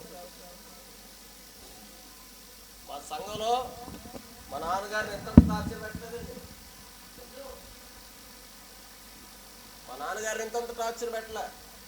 సగం ఆయన అనారోగ్యానికి కారణం వాళ్ళే. ఆ సంఘానికి ఒక పేరు పెట్టాం, గారాల సంఘం. ఏ సంఘం? గారాల సంఘం. ఎన్నిసార్లు గద్దించిన ఫలించండి, ఫలించండి, ఫలించండి, ప్రార్థన చేయండి, ప్రార్థనలో ఫలించండి. అపొస్తలుల కార్యంలో ఉంది కదా, వీరు అపొస్తలుల బోధ యందును సహవాసం అందును రొట్టె విరిచిటి యందును ప్రార్థన చేయటి యందును ఎడతెగకున్నారు. సహవాసంగా కూడుకుంటున్నారు, ప్రతి బలలో పాలు పంపులు పొందుతున్నారు, ప్రార్థనలో ఎడతెగక ప్రార్థన చేస్తూ ఉన్నారు. యవనస్తులు ఉన్నారు, నేను చెప్తాను మాట మీకు. ఫలించడం అంటే అర్థం ఏంటంటే పాటలు పాడడం కాదు. పాటలు పాడితే ఫలించినట్టు కాదండి. ఈరోజు దేవుని కొరకు ఏదో ఒక 10 నిమిషాల నుంచుని చేస్తే ఫలించినట్టు కాదు, కానుకలు ఇచ్చేస్తే ఫలించినట్టు కాదు. ఎన్ని వేలు ఇచ్చావని ప్రభు అడగడు, ఎన్ని గంటలు ప్రార్థన చేసావని ప్రభు అడుగుతాడు నిన్ను. ఉప్పు మిల్లు కదా ఇది, ఉప్పు మిల్లో ఇంకెంతమంది రక్షించబడకుండా ఉన్నారో మనకు తెలుసా? కోత విస్తారంగా ఉంది, పనివారు అన్నాను నేను, ప్రార్థించేవారు కొద్దిగా ఉన్నారు. సంఘం ప్రార్థించినప్పుడు చెరసాలలు బద్దలైపోయాయి, గుర్తుందా మీకు? సంఘం ప్రార్థించినప్పుడు శత్రువులు సైతం ఏమైపోయారు తెలుసా? దేవుని వైపు మరలారు, బొండాలు బద్దలేసిపోయాయి, సంఘానికి కట్టబడిన కట్లన్నీ తెగిపోయాయి. మరి ఈనాడు సంఘం ప్రార్థన చేస్తే గ్రామంలో ఎందుకు కదలిక రావట్లేదు? దానికి కారణం ఏంటో తెలుసా? మన ప్రార్థనలో ఇంకా ఫలింపు లేదు. హల్లెలూయా చెప్పండి, హల్లెలూయా. ప్రార్థించే గుంపు ఉందా సంఘంలో? మోకరించే గుంపు ఉందా సంఘంలో? ఈరోజు మా సంఘాలు ఆశీర్వదించబడడానికి గల కారణం ఒకటి మా పరిచర్య అయితే, మేము చేసిన సేవ అయితే, రెండవది సంఘం. దానికి కారణం నెలలో ఖచ్చితంగా ఒక 4-5 విశ్వాసులు సన్నిధిలో గోజాడుతూ ఉంటారు, రోజు గోజాడుతూ ఉంటారు. ఎల్లప్పుడూ ప్రార్థన నైవేద్యం ప్రభుకి అర్పిస్తూ ఉంటారు, ధూపాన్ని వేస్తూ ఉంటారు. అందరినీ మోకరించి ప్రార్థన చేయమన్న తర్వాత 1-2 గంటల సేపు అలా మోకాళ్ళ మీద ఉంచేస్తుంటే సంఘం అలాంటి ప్రార్థన చేసినప్పుడు ఎందుకు కార్యాలు జరగవు? ఎందుకు సంఘం ఫలించదు? ఈ ఉపవాస కుట్టాలో మనం నేర్చుకోవాల్సిన అంశం ఏంటో తెలుసా? ప్రార్థనలో నువ్వు ఫలించాలి. హల్లెలూయా. ఎంత ఎక్కువ ప్రార్థన చేస్తే అంత నువ్వు దేవుని సన్నిధిలో ఫలించినట్లు. ఎంత ఎక్కువ పరిచర్య చేస్తే అంత దేవుని సన్నిధిలో ఫలించినట్లు. ఎన్ని ఆదివారాలు మానకుండా కంటిన్యూగా దేవుని సన్నిధికి వస్తే అన్ని ఆదివారాలు ప్రభు సన్నిధిలో నువ్వు ఫలించినాడు. ఎందుకో తెలుసా? నువ్వు లోకాన్ని జయించి ఎక్కడికి వస్తున్నావు? మందిరానికి వస్తున్నావు కాబట్టి. దేవుని సన్నిధిలో ప్రతిదానికి ఒక లెక్క ఉంటుంది. హల్లెలూయా చెప్పండి బిగ్గరగా, హల్లెలూయా. రాయబడి ఉంది, అంతట తక్షణమే ఆ అంజూరపు చెట్టు ఏమైపోయింది? ఎండిపోయింది. ఎండిపోయింది అంటే భ్రష్టులు అయిపోతారు కొంతమంది, భ్రష్టులు. దేవుని వాక్యం విన్న తర్వాత భ్రష్టులు అయిపోకూడదు. ఏమవ్వాలో తెలుసా? సరిచేయబడాలి. హల్లెలూయా. సరిచేయబడితేనే దేవునికి ఇష్టంగా మనం ఉంటాం, ఇష్టమైన మొక్కగా మనం ఉంటాం. ప్రియమైన దేవుని బిడ్డలారా, ఈరోజు చాలా మంది ఏంటి అని అంటే పొందుకునే అనుభవాలు ఎక్కువ, దేవునికి ఇచ్చే అనుభవాలు తక్కువ. పొద్దుట లెగ్గానే మనం చేసే ప్రార్థన ఏంటో తెలుసా? అది ఇది ఈ పాడతాం తప్ప ఊ అని ఎప్పుడు అనం మనం. ఊ అంటే ఏంటో తెలుసా? ఒక వ్యక్తి అన్నాడండి బైబిల్లో ఊ అని. ఎవరో తెలుసా? సమూయేలు. ఏమన్నాడు? ప్రభు పిలిచినప్పుడు, దేవుడు పిలిచినప్పుడు ఏమన్నాడు తెలుసా? నేనున్నాను అన్నాడు. అన్నాడా లేదా? నీ ప్రార్థనలు ఎప్పుడైనా ఊ అనే పదం ఉందా? ఈ అనే పదమే. అది ఇది లేదు, అది లేదు. ఈరోజు ఈ అనే పదం నుంచి ఊ అనే పదంకు మనం వెళ్ళాలి. హల్లెలూయా. దేవుడు ఏది చెప్తే దానికి ఏం చేయాలి తెలుసా? మాట్లాడకుండా శిరస వహించేస్తే దేవుడు ఘనంగా నిన్ను హెచ్చిస్తాడు దేవుడు. ఆమేన్ చెప్పండి. హల్లెలూయా. ప్రియమైన దేవుని బిడ్డలో ఒక మాట మీకు తెలియజేస్తాను. రాహాబు ఎవరండి? రాహాబు ఎవరు చెప్పండి? వేశ్య. రాహాబు ఏం చేసిందో తెలుసా? తన భౌతికమైన పరిస్థితి చాలా భయంకరం. లోకములో నాది గొప్ప అని చెప్పుకోవడానికి ఏది లేదు.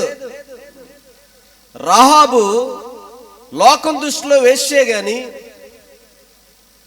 వేశ్య ఏం చేసిందో తెలుసా? తన కుటుంబాన్ని అంతటి దేవుని వైపు మలుచుకుందంట. హల్లెలూయా. కుటుంబాన్ని ఒక్కదానేనా? తన ప్రాంతపు వారందరూ కూడా దేవుని నమ్ముకున్నారు. దేవునికి మహిమ కలుగును గాక. ఏమ్మా నేను అంటాను, మనం ఎంత పోజు కొడతామో, నేనే పరిశుద్ధురాన్ని, నేనే పరిశుద్ధుడిని, నాకంటే గొప్పగా ఎవడు ప్రసంగం చేయలేడు, నాకంటే గొప్పగా ఎవరు మందిరంలో లేరు, పోలికలు చేసుకుంటాం మనం. నేను అడుగుతాను ఈరోజు, ఒక వేశ్య చేసిన పనైనా మనం చేయగలుగుతున్నామా? ఒక వేశ్య తన కుటుంబాన్ని దేవుని వైపు నడుపుకుంది. ఒక సాక్ష్యం లేని వ్యక్తి దేవుని కొరకు తన కుటుంబాన్ని నడుపుకోగలిగితే ప్రతి ఆదివారం నీ సాక్ష్యంతో ఓపర పెట్టేస్తావు. వచ్చి ఎన్ని సాక్ష్యాలు చెప్తావో. ఒక సాక్ష్యం లేని వ్యక్తి దేవుని కొరకు అన్ని ఫలాలు ఫలించగలిగితే, దేవుని కొరకు సాక్షిగా బ్రతుకుతున్న నీవు ఇంకెన్ని ఫలాలు ఫలించాలి? రాత్రి ప్రశ్నించుకోవాలి. ఏనాడైనా దేవుని సువార్త ప్రకటించావా? ముసలమ్మ ముచ్చట్లు, కాకి ముచ్చట్లు ఇయ్యే తప్ప ఏనాడు కూడా ఇక అమ్మ ఆత్మలో ఇలా బలపడాలి, ప్రార్థనలో ఇలా బలపడాలి. ఎక్కడైనా ఫంక్షన్కి వెళ్ళాలంటే వెళ్ళిపోతావా? వస్తావా? మ్యాచింగ్ చీర ఉందా నీ దగ్గర? అది ఉందా నీ దగ్గర? అది ఉందా? వేసుకుని వెళ్తాను, అక్కడికి వెళ్తాం, వచ్చిన తర్వాత మళ్ళీ ఇచ్చేస్తాను, ఈ మాట్లాడుకుంటావు. కానీ అమ్మా మందిరానికి 1 గంట ముందు వెళ్దాం, వెళ్ళి ఇద్దరం కలిసి ఏం చేద్దాం? దేవుని సన్నిధిలో గోజాడదాం, గ్రామం కొరకు ప్రార్థన చేద్దాం. సంఘములో చాలా భయంకరమైన పరిస్థితులు ఉన్నాయి. కాపరి చనిపోయాడు, కుమారులు పరిచర్య మొదలు పెట్టారు. దేవుడు ఇంకా బలంగా వారిని నిలబెట్టాలని మనం సంఘంలో ఇద్దరం కలిసి ప్రార్థన చేద్దాం. ఏనాడైనా డిసైడ్ అయ్యావా? లోకంలో ఉన్న విషయాలపైన దృష్టి దేవుని విషయాలు ఎందుకు లేవట్లేదని తెలుసా? నీకు ఫలించే అనుభవం లేదు. అక్కడ అంటున్నాడు, ఆకులు పుష్కలంగా ఉన్నాయంట, ఫలాలు మాత్రం ఒక్కటి కూడా కనపడట్లేదు. ఈరోజు బోళ్ళంత మంది ఉన్నారు సంఘంలో, బోళ్ళంత మంది ఉన్నారు. ఇది చాలా పెద్ద సంఘం అని నేను అంటాను. నెలుపుడు సంఘం మాది ఎంతమందో తెలుసా? 15 మందే. ఏంటంటే పాస్టర్ గారు గాలి తీస్తారనుకుంటున్నారా? ఇంకా ఉన్నాయి సంఘాలు, 200, 300, 400 సంఘాలు ఉన్నాయి. నేనుండేది 15 మంది సంఘాలు. మీరు చెప్తే నమ్మరు. స్టార్టింగ్లో 3 ప్రారంభించాను. 3 సంవత్సరాల్లో 50 మంది సంఘం అయింది. 3 సంవత్సరాల్లో నేను ఎప్పుడు కూడా ఏ విశ్వాసం దర్శించలే, ఏ విశ్వాస దగ్గరికి వెళ్ళి చెప్పలే. మా విశ్వాసాలు ఏం చెప్తారో తెలుసా? ఏమండి బాగలేదు కదా, మా పాస్టర్ గారు ప్రార్థన చేస్తారు, మా దేవుడు గొప్పడు, మా దేవుడు కార్యాలు చేస్తే అసలు మీరు ఎవరు చూడరు అలాంటి కార్యాలు అని చెప్తారు. ఇంకో విషయం చెప్పనా మీకు? పుట్టుగుడ్డాడు కళ్ళేవాడికి తీసుకొచ్చి దేవుని సన్నిధిలో అలా పడేశారు. వాళ్ళ అమ్మమ్మ అన్నది, ఆడిగాని కళ్ళు వచ్చేస్తే ఆడికి దేవుడి పేరు ఎట్టేస్తున్నాను. అలాంటి మాటలు చెప్పినప్పుడు మాకు ఎలా ఉంటుంది తెలుసా? ఆడబెడి తెలిసేసుకుందాం అన్నట్టు మోకరించేసాం మా నాన్నగారు. నేను ఇంకో సేవకుని తీసుకెళ్ళాం కూడా. అందరూ మా నాన్నగారు ఇక ప్రార్థన చేయడం మొదలెట్టాడు. రే కళ్ళు మూసుకోనండి అండి. నాకు డౌటే అవుతుందని, అప్పటికి అంత భక్తి లేదు నాకు. ప్రార్థన చేసినప్పుడు ఆమెన్ అనేసరికి ఆడు కళ్ళు తెరిచి అలా అమ్మమ్మని చూశాడు. చప్పలు కొట్టడం సరే దగ్గర. ఆడి పేరు సమయాలని పేరెట్టాం. ఎదిగాడు, బాగానే ఎదిగాడు. మొక్క అయిన తర్వాత వంచలేకపోయాం, పోయాడు ఎక్కడికో. ఆ ముసలిది ఇప్పటికే వస్తుంది. అసాధ్యమైన కార్యాలు సుసాధ్యం చేయగలిగిన దేవుడు. అమ్మ సంఘం ప్రార్థన చేస్తే ఈ సరిహద్దులన్నీ దేవుడు విశాలపరుస్తాడు. హల్లెలూయా. సంఘం చిన్నగానే ఉంటుంది స్టార్టింగ్లో, అందుకే అంటాడు చిన్న మందా భయపడద్దు, భయపడద్దు. ఇంకోటి మాట చెప్తాను మీకు, మళ్ళా వచ్చే సంవత్సరానికి దేవుడు ఈ సరిహద్దులన్నీ దేవుడు విశాలపరిచేయాలి. ఆమె చెప్పండి బిగ్గరగా. ఆసక్తి కలిగిన దేవుడు, ఆసక్తి కలిగి ప్రాణాన్ని దేవుడు ఏం చేస్తాడు? ఆశ కలిగి ప్రాణాన్ని ఏం చేస్తాడు? సంఘం ఆశ కలిగి ప్రార్థన చేస్తే దేవుడు ఖచ్చితంగా మార్గాలు తెరుస్తాడు. హల్లెలూయా. ప్రియమైన దేవుని బిడ్డలారా, ఫలించడం అంటే అదే. మీరు బయట ఉండి ఫలించడం కాదు, సంఘంలో ఉండి మోకాళ్ళ మీద ఉండి మీరు ప్రార్థన చేస్తే ఫలింపు ఆటోమేటిక్గా సంఘానికి దేవుడు దయచేస్తాడు. అనుభవాలు మాకున్నాయండి, అనుభవాలు మాకున్నాయి. కత్తిపడి వచ్చినప్పుడు ఇద్దరమే, నేను మా అమ్మగారు మా నాన్నగారే మొదటి ప్రార్థన, మొదటి ఆదివారం. ఈరోజు దగ్గర 200 మంది సంఘం. బిలిగ్రహం గారు ఆ సంఘాన్ని చూసుకుంటున్నారు. ఆల్మోస్ట్ ఒక 70-80 లక్షల ఇంటికి మందిరం కడుతున్నాడు ఇప్పుడు ఆయన. అందరూ ఆకర్షించబడుతున్నారు. ఈ ఆకర్షణ ఎక్కడిది అని అంటే నేను అంటాను, పౌడర్లు పూసుకోలే, మేకప్ లేదు, మంత్రాలు చేయట్లేదు, డంబా కబుర్లు చెప్పట్లేదు, బెగ్గింగ్ లేదు, బతిమాలరాళ్ళు లేవు మా దగ్గర. మా పని ఏంటి అని అంటే మోకరించి ప్రార్థన ప్రార్థన ప్రార్థన. ఆటోమేటిక్గా సంఘం ఫలించడం మొదలుపెట్టింది. హల్లెలూయా. ఈరోజు ఉప్పుమిల్లో ఈ సంఘం ఫలించబడును గాక. మోకాళ్ళ ప్రార్థన ఏనాడైతే సంఘం అలవాటు చేసుకుంటుందో ఆనాడు ఖచ్చితంగా దేవుడు ఫలాలు దయచేస్తాడు. ఉపవాస కూటాల్లో ప్రభు చెప్తున్న మాట, ఫలించే అనుభవం ప్రతి సంఘానికి ఉండాలి. ఎత్తబడే సంఘం ఆ గుంపులో మనం ఉండాలి. ప్రభు నన్ను లెక్క అడుగుతాడమ్మా. నన్ను లెక్క అడిగినప్పుడు, ఇక ప్రభువా ఇంతమందికి సువార్త ప్రకటించాను, ఇంతమందిని రక్షించాను, ఇంతమంది బాప్తిసం పొందారని చెప్పగలను. మరి నిన్ను ప్రభు అడిగినప్పుడు ఏం చెప్తావు సమాధానం? అయ్యా నేను ఏ ఫలాలు ఫలించలేదు అని అంటే పక్కన పెట్టేమంటాడు. ఇంకో మాట చదువుకుందాం. పరమగీతాలు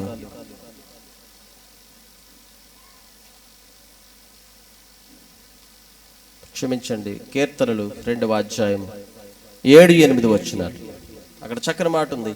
నన్ను అడుగుము నీకు జనములను స్వాస్యముగా ఇచ్చేదను. హల్లెలూయా. చెప్పండి హల్లెలూయా. ముగిస్తూ ఉన్నాను, ముగింపులోకి వచ్చాను.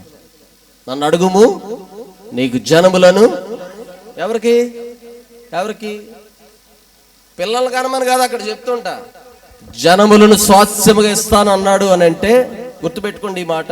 ఈ ప్రవచనం అనుకుంటారో ఏమనుకుంటారో, ఉప్పు మిల్లిని దేవుడు మనకు స్వాస్యముగా దేవుడు దయచేయును గాక. ఆమె చెప్పండి హల్లెలూయా. దేవుడు పరిచర్యను మరొక రూపంలోకి దేవుడు తీసుకెళ్ళాలి అని అంటే, అందుకని దేవుడు ఏం చేస్తాడు తెలుసా? నూతనమైనటువంటి వాగ్దానములకు దేవుడు నడిపించాడు. దైవజనులు అందరూ చేసినటువంటి, పెద్ద దైవజనులు అందరూ చేసినటువంటిది ఒక ఎత్తు అయితే, ఇక మీద దేవుడు చేయబోయేటువంటి పరిచర్య ఎలా ఉంటుందో చెప్తాను మీకు. 2 సంఘాలు ఉండేవి. 2 మందిరాలు కట్టాం, ఒకదానికి మందిరం లేదు. నాన్నగారు చనిపోయిన తర్వాత పరిచర్య మేము తీసుకున్నాం. భయంతో 1 సంవత్సరం ఎక్కడ బయటకు వెళ్ళా. ధైర్యంగా దేవుని వాక్యం చేత బలపరచబడి ఇలాంటి పెద్ద పెద్ద దైవజనులు వచ్చి మమ్మల్ని ప్రోత్సహించినప్పుడు బయటకు వెళ్ళాము. ఈరోజు 6 సంఘాలు అయ్యాయి. 6 సంఘాలు with in a span of 4 years. 4 సంవత్సరాల్లో దేవుడు 6 సంఘాలుగా దేవుడు చేశాడు. హల్లెలూయా. అనేక గొప్ప కార్యాలు. నాన్నగారు ఉన్నప్పుడు 2 హోమ్స్ ఉండేవి. అది కూడా ఒకటే మా సొంత హోమ్ ఉండేది. ఈరోజు మా హోమ్స్ కాకుండా ఈ చుట్టుపక్కల ప్రాంతాల్లో 9 హోమ్స్ కట్టడానికి దేవుడు కృపనిచ్చాడు. హల్లెలూయా. నేనేమంటానంటే భౌతికమైనవి కాదు, పరిచర్య ఏం చేయబడింది చెప్పండి ఏం చేయబడింది? విస్తరించబడింది. జనములను స్వాస్యముగా నీకు దేవుడు దయచేయును గాక. చెప్పండి హల్లెలూయా.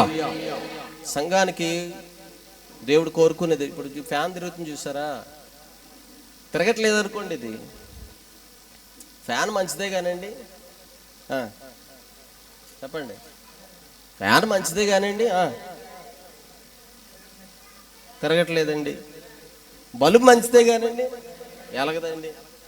మైక్ మంచిదే కానండి, పని చేయదండి. బాగుంటుందా చెప్పండి? బాగుంటుందా? మీ దైవజనుడు మా విశ్వాసం చాలా మంచోళ్ళండి, కానీ మీరు పూరించుకోండి ఏం చేస్తున్నారు. నేను చెప్పున్నాను ఒకటంట, డాక్టర్ గారు ముందే చెప్పారనుకుంటున్నారా? అబ్బే మనకి అలాంటి డిస్కషన్స్ ఉండవు. ఇలాంటివి పేరుకు తగ్గ భక్తి ఉండాలి, పేరుకు తగ్గ ఫలింపు ఉండాలి. రైట్. ఫలించకపోతే ఏమవుద్దో నేర్చుకున్నాం. ఎలాంటి ఫలాలు ఫలించాలో 2 మాటలు చెప్పి నేను ముగిస్తాను. చదవండి ఒకసారి, చదవండి. మత్తయి సువార్త 7వ అధ్యాయము 19వ వచనం. మంచి ఫలములు. ఏ ఫలాలు ఫలించాలని చెప్పండి, చెప్పండి. ఎంత అలాంటి ఫలాలు ఏంటండి? మంచి ఫలాలు ఫలించని ప్రతి చెట్టు నరికివేయబడుతుంది. నాకు డౌట్ వచ్చింది, మంచి ఫలాలు ఏంటి నాకు అర్థం కాలేదు. నాటేటప్పుడు అది ఏంటది చెప్పాలి అందరూ. నాటేటప్పుడు ఏంటది? మంచి చెట్టే కదా? మంచి చెట్టే. బాప్తిసం పొందినప్పుడు మంచి విశ్వాసే,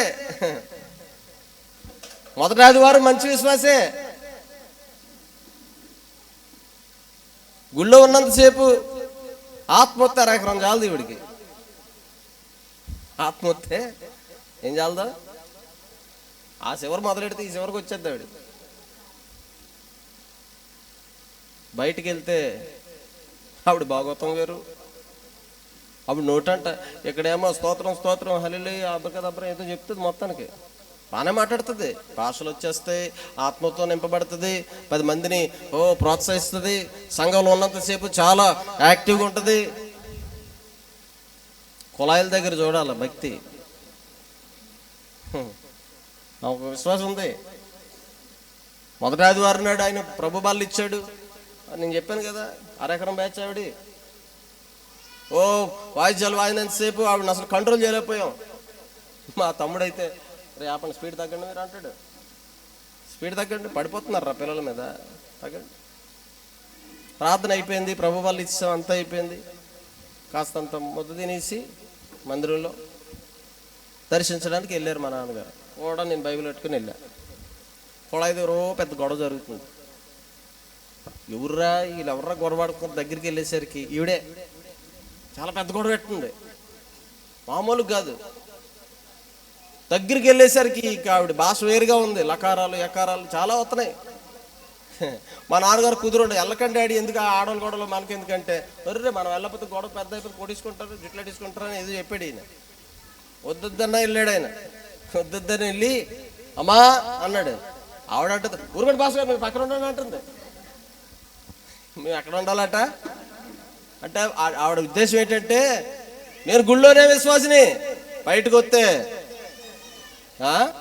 పిశాచిని. అమ్మ బాబా మీరు మామూలు కాదు. స్తోత్రం చెప్పండి, హల్లెలూయా చెప్పండి, చేతులు పైకి దగ్గరగా హల్లెలూయా. అమ్మా గుళ్ళో విశ్వాసంగా ఉండాలి, బయట కూడా ఎలా ఉండాలా? కొంతమంది బయట విశ్వాసుల్లా ఉంటారు, గుళ్ళో పిశాచుల్లా ఉంటారు. అదో బాధ.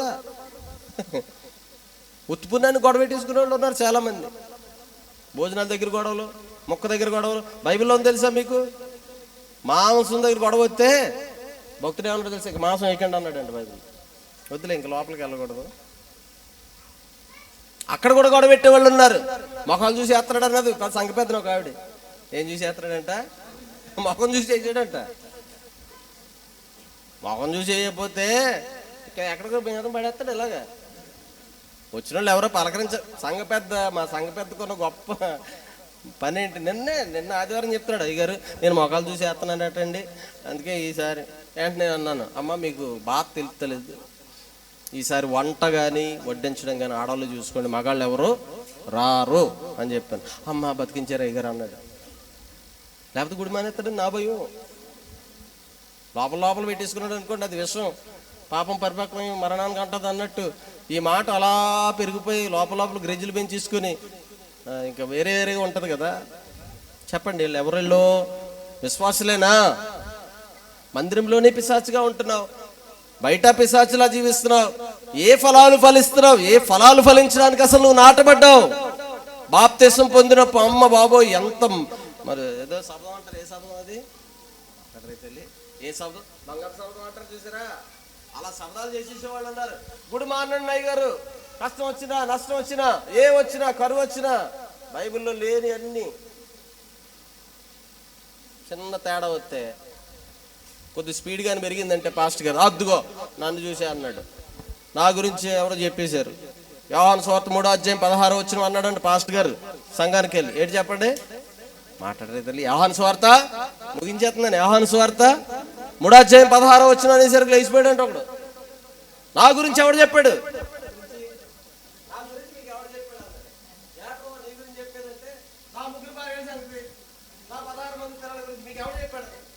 మరి నేను అది చెప్పలేదురా బైబిల్లో. యోహాను సువార్త 3:16 ఏముంది?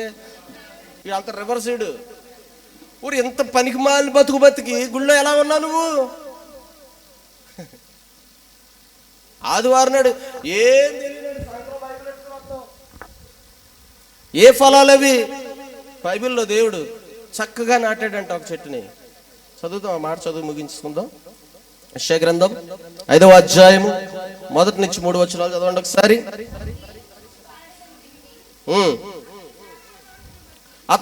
అతని ద్రాక్ష తోటను బట్టి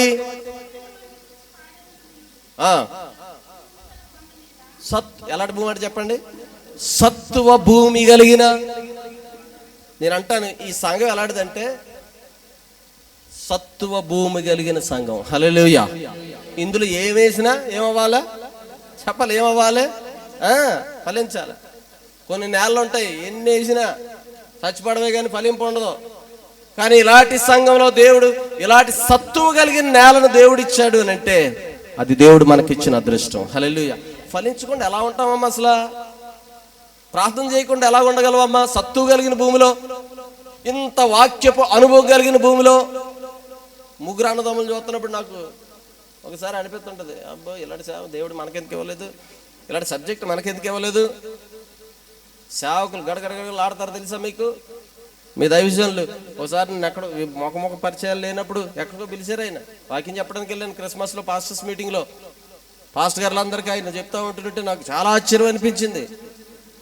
ఒకరిద్దరు కాదు, కొన్ని వందల మంది పాస్టర్ గారులకి, వారు పాస్టర్ గారులకి మాట చెప్పగలుగుతున్నారంటే నేను అనిపించింది ఈ పాస్టర్ గారులు అంత అదృష్టం చేసుకుంటే ఆ దైవజనుడు ఉన్నటువంటి ఆ విశ్వాసులు ఇంకెంత అదృష్టవంతులో అని అనుకున్నాను. హల్లెలూయా. మీరు నిజంగా అదృష్టవంతులు. చప్పలు కొట్టండి ఒకసారి. చప్పగా కొడుతున్నారు, కొడితే గట్టిగా కొట్టండి. హల్లెలూయా. చెప్పండి దగ్గర హల్లెలూయా. సత్తువ కలిగిన భూమిలో చదువు తల్లి. తర్వాత వచ్చి కొండ మీద ఉంది. ఏం చేశాడు చెప్పండి? ఎంత శ్రమించి ఉంటాడు అసలు మనల్ని సన్నిధిలో పెట్టడానికి, సవాసంలో ఉంచడానికి దేవుడు ఎంత శ్రమించాడు, సేవకుడు ఎంత శ్రమించాడు. ఏం చేశాడండి? దాన్ని బాగుగా త్రవ్వి రాళ్ళని ఏం చేశాడు అంటే నీ ఎదుగుదలకు ఏ మాత్రం డోకా లేకుండా ఏం చేశాడు తెలుసా? రాళ్ళన్నీ ఏరి అందరు ఏం చేశాడు? ఇప్పుడు చెప్పండి, మనం తీగలం కదా, ఎలాంటి తీగలం చెప్పండి? ఇప్పుడు చెప్పాలి అందరు, ఎలాంటి తీగలమ్మా చెప్పండి. నేను శ్రేష్టమైన తీగను అనండి. నేను శ్రేష్టమైన చెట్టుని, నేను శ్రేష్టమైన విశ్వాసిని. శ్రేష్టమైన వాళ్ళే కదా దేవుడు శ్రేష్టమైన నాటితే మళ్ళీ ఏం చేశాడు తెలుసా? ఇది ఎక్కడైనా ఎవరైనా పీకేస్తారో ఏమైనా తినేస్తాయని ఏం చేశాడు చెప్పండి? ఎంత చక్కని రక్షణ కవచం. ఏం చేశాడు తెలుసు? ఇప్పుడు అసలైన పాయింట్ ఇది. ఏం తొలిపించాడు చెప్పండి? ఎందుకు? ద్రాక్ష తొట్టెందుకు తొలిపించాడండి అంటే అర్థం ఏంటి అని అంటే ఇది ఎప్పటికైనా ఎదుగుద్ది, ఎప్పటికైనా సరే ద్రాక్ష పళ్ళు కాస్తుంది, ఎప్పటికైనా ఇవి తెంపుతాను నేను, వాటిని తీసుకొచ్చి ఎక్కడేస్తాను? ద్రాక్ష తొట్టులో వేస్తాను, దాని నుంచి మంచి ద్రాక్ష రసాన్ని నేను. ఎంత ఆశపడ్డాడు, నిన్ను రక్షించుకున్నాడంటే ఉత్తనే రక్షించుకోలేదు నిన్ను. ఇక్కడ తీసుకొచ్చాడంటే ఉత్తనే తీసుకురాలా. God has clear purpose and plan. దేవునికి ఖచ్చితమైన ప్రణాళిక ఉంది, అందుకే నువ్వు ఇక్కడ ఉన్నావు. నమ్మిన వాళ్ళ స్తోత్రం చెప్పండి. నువ్వేదో ఎవరో పిలిచారనో, ఎవరో ఏదో బలవంతం చేశారని ఇక్కడ కూర్చోలే. ఎంత లేట్ అయినా సరే ఇక్కడ ఎందుకు కూర్చోనో తెలుసా? దేవుడు ఖచ్చితంగా నీ నుండి ఫలాలు ఆశించాడు కాబట్టి నువ్వు ఈ సంఘంలో నాటబడ్డావు. నమ్మిన వాళ్ళందరూ స్తోత్రం చెప్పండి. హల్లెలూయా. నాటబడిన నీవు దేవుని యొక్క ఆశ అలా చూస్తున్నాడంట. చదవండి అమ్మా, తర్వాత వచ్చాడు. ఎదురు చూచుచుండెను కానీ ఏం కాసింది? అబ్బా ఎంత నిరాశ అండి, ఎంత నిరాశ. మంచి ద్రాక్షాలు కావలసిన ఇవ్వాల్సిన నీవు కారు ద్రాక్షాలు. యజమానుడు ఏం చేస్తాడు చెప్పండి? ఎంత నిరాశ, ఎంత నిరాశ. నిన్ను రక్షించుకున్నందుకు ప్రభు నిరాశపడకూడదు. హల్లెలూయా. నేను సంఘంలో పోషిస్తున్నందుకు సేవకుడు నిరాశపడకూడదు. అమ్మా ఆనాడు సేవ వేరు, ఈనాడు సేవ వేరు. అమ్మ ఆనాడు ఒక్క ప్రసంగానికి ఎంతమంది రక్షించబడ్డారు?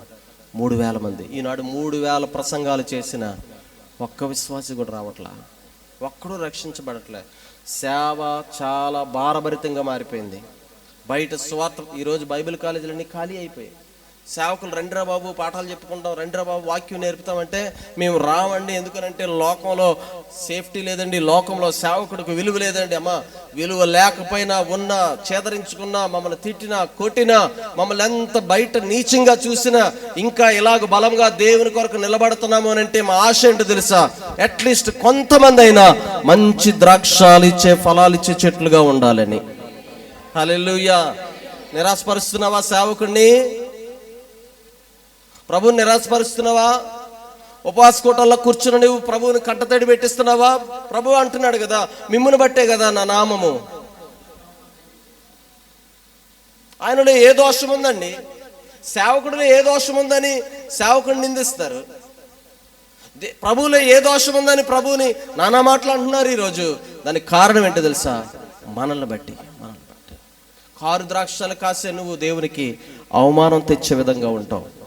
ఉపవాస కూటాల్లో దేవునికి మంచి ద్రాక్షాలు ఇచ్చే చెట్టుగా మనం మలవాలి. హల్లెలూయా.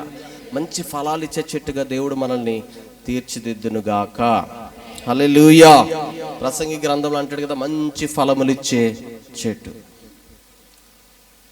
నా ప్రియుడు వచ్చేసరికి నేను ఎలా ఉండాలి? మంచి ఫలములు ఇచ్చే చెట్టు. మళ్ళీ గుర్తు చేస్తున్నాను, దేవుడు నిన్ను ప్రత్యేకంగా ఏర్పాటు చేసుకున్నాడు. హల్లెలూయా. శ్రేష్టమైన వ్యక్తివి దేవుని సన్నిధిలో, శ్రేష్టమైన బిడ్డవి. లోకం నుంచి శేషించబడిన ప్రతి ఒక్కరిని నిన్ను ఎందుకు శేషించాడో తెలుసా? ఉప్పుమిల్లి గ్రామంలో ఇంతమంది ఉండగా దేవుడు నిన్నే ఎందుకు శేషించి అక్కడ కూర్చోబెట్టాడో తెలుసా? దేవుని దృష్టిలో నువ్వు శ్రేష్టమైన దానివి. లోకము దృష్టిలో మనము ఒకవేళ పనికి మాలిన వారమే, లోకము దృష్టిలో మనము తక్కువ వాళ్ళమే, కానీ దేవుని దృష్టిలో శ్రేష్టమైన వారం మనం. ఒక రోజు రాబోతుంది, ఆయన మధ్యాకాశానికి రాబోతూ ఉన్నాడు. శ్రేష్టమైన ఈ సంఘాన్ని ఆయన తన చేతులతో కొనిపోబోతూ ఉన్నాడు. చప్పట్లు కొట్టండి ఒకసారి వేగరగా. హల్లెలూయా. ఆ రోజు కొరకే ఈ ప్రాణం తహతహలాడుతూ ఉంది. ఆ రోజు కొరకే ఈ ప్రాణాలు ఇంత దూరం ప్రయాణాలు చేస్తూ ఉన్నాయి. ఆ రోజు కొరకే ఇన్ని అవమానాలు సంఘం భరిస్తూ ఉంది ఈరోజు. అలాంటి శ్రేష్టమైన సంఘం కాబట్టే తన ప్రాణాలు సైతం దేవుడు నీ కొరకు సిలువలో యాగం చేశాడు. హల్లెలూయా. ఖచ్చితంగా చెప్పాడు, మీరు విలువ పెట్టి పోయాం కానీ దేవుడు మరలా తీసుకున్నాడు మనల్ని. దేవుడు అన్నాడు, నా బిడ్డలు నా సత్తు నా స్వరూపం అన్నాడు. కానీ మనం బయటికి వెళ్ళిపోయినా సరే, వెళ్ళిపోయిన మనల్ని మరలా ఏం చేశాడు తెలుసా? తన ప్రాణం ఇచ్చి, తన రక్తం ఇచ్చి మరలా తన దగ్గరికి తెచ్చేసుకున్నాడు. ఎన్నిసార్లు పోతాం మళ్ళీ బయటికి? యేసయ్యను బట్టి అయినా, ఆయన ప్రాణాన్ని బట్టి అయినా, ఆయన త్యాగాన్ని బట్టి అయినా మనం సంఘంలో ఫలించే చెట్లుగా ఉండాలి. హల్లెలూయా.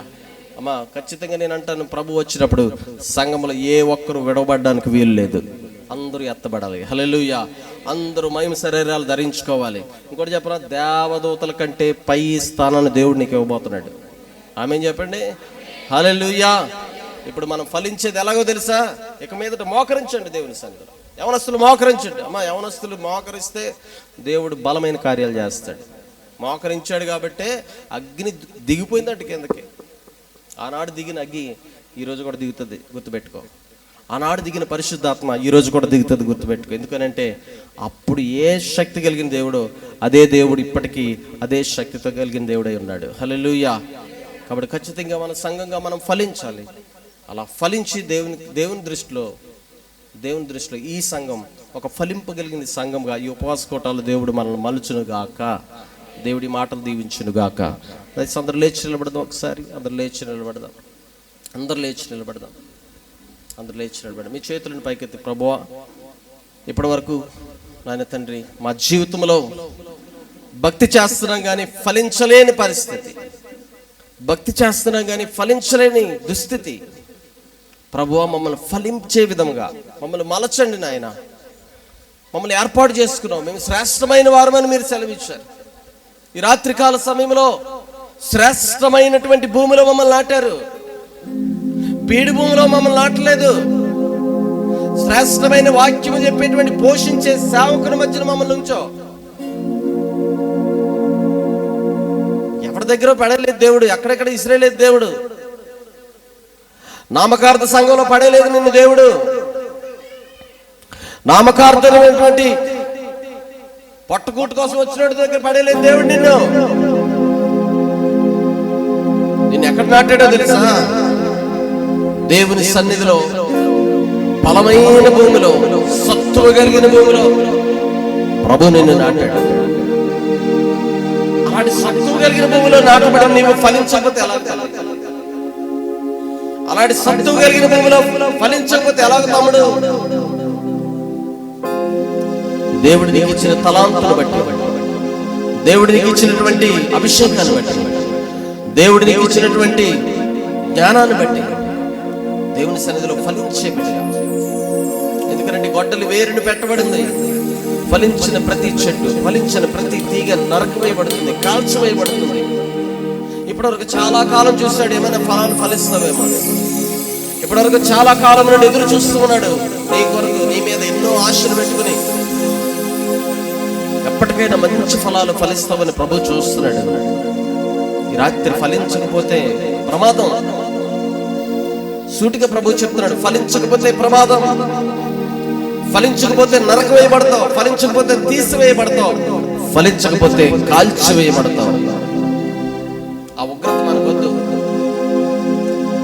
ఫలించి ఇప్పటికైనా ఫలించి అనుభవానికి రా.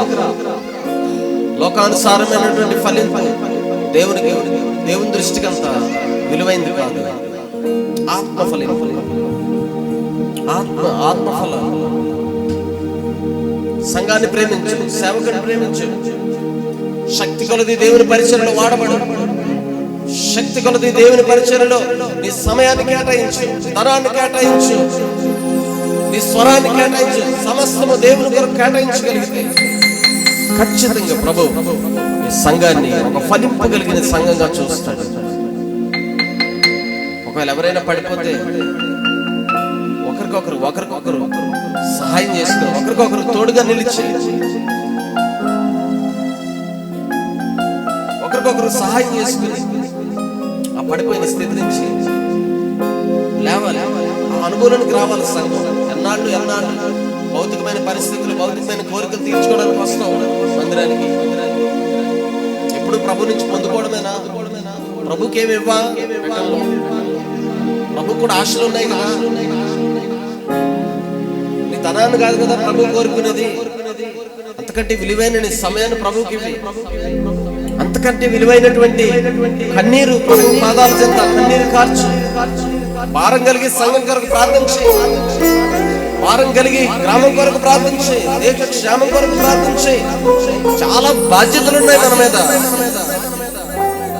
ఆ పూట కాపూట వెళ్ళిపోవడం కాదండి భక్తి అంటే. ఈరోజు గొప్ప ఫలింపులో ఉండాలని దేవుడు ఆశపడుతున్నాడు. నిన్ను తృప్తిపరుస్తున్నాడు దేవుడు. ఎల్లప్పుడూ నిన్ను తృప్తిపరుస్తున్నాడు. వాక్యం చేత తృప్తిపరుస్తున్నాడు. అనుదినం ఆహారం చేత తృప్తిపరుస్తున్నాడు దేవుడు. నీ భౌతిక అవసరాలు తీరుస్తూ దేవుడు తృప్తిపరుస్తున్నాడు. కానీ దేవుని యొక్క మనస్సును గుర్తెరిగి దేవుని తృప్తిపరచగలిగితే సంఘం యొక్క సరిహద్దులను దేవుడు విశాలపరుస్తాడు. సంఘం యొక్క సరిహద్దులను దేవుడు విశాలపరుస్తాడు.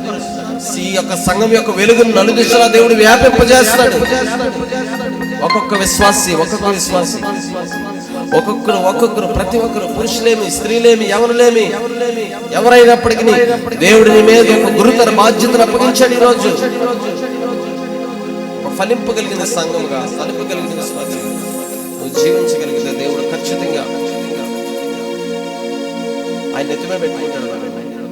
ఫలించే ప్రతి బిడ్డ ఆయన హృదయాన్ని ఆనుకున్నాడు.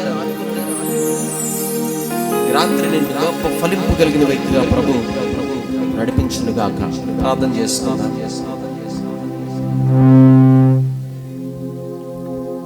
ప్రార్థన.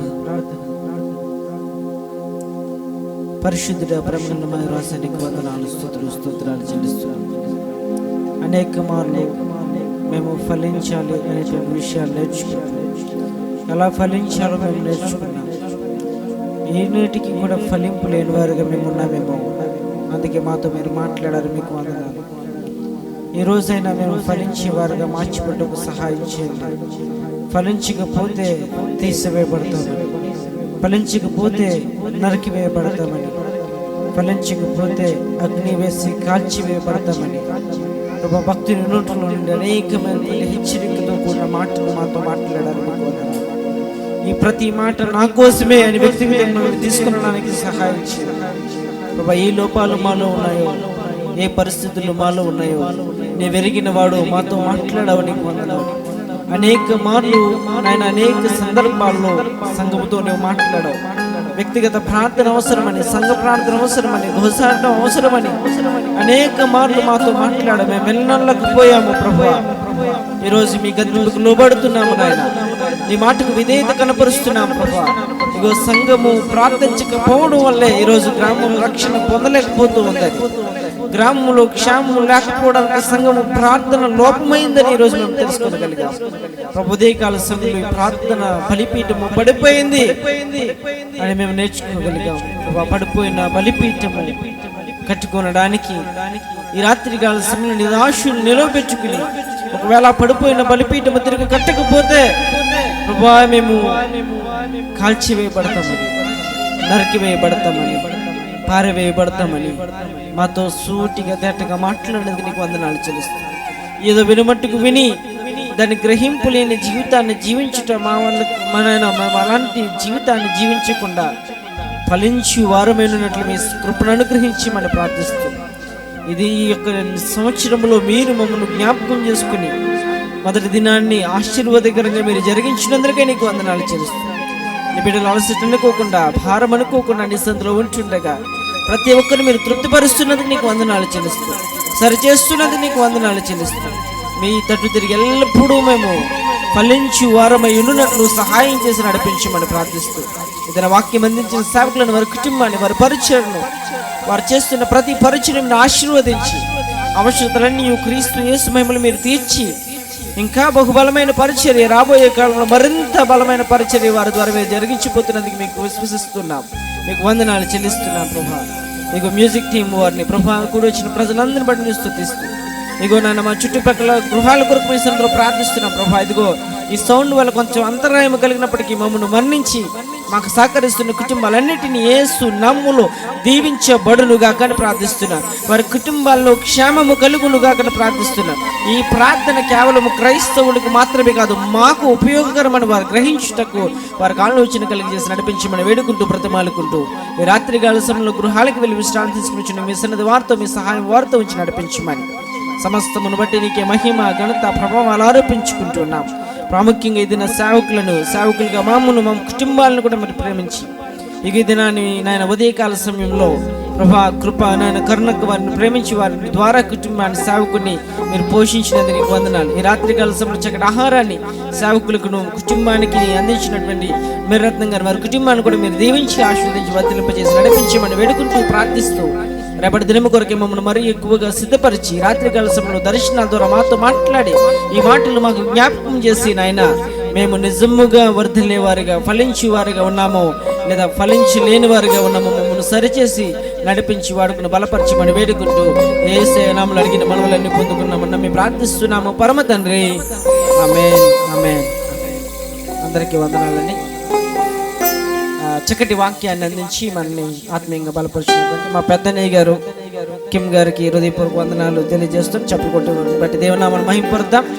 అందరికీ వందనాలు. వెళ్ళి విశ్రాంతి తీసుకోండి. రేపు ఉదయం మళ్ళీ 11 గంటలకే మన ఆరాధన కార్యక్రమం ప్రారంభించబడుతుంది కనుక ఏదో చెప్తారు ఆ టైం మనం ఫాలో అవ్వాలా అని అనుకోవద్దు. కానీ ఖచ్చితంగా 2 రోజులు మన ముందు ఉంది కాబట్టి ఈ 2 రోజులైనా కొంచెం జాగ్రత్త కలిగి సమయాన్ని సద్వినియోగపరచుకోవాలని మీకు ప్రేమతో మనవి చేస్తున్నాను. అందరికీ వందనాలు. సెలవు తీసుకోండి.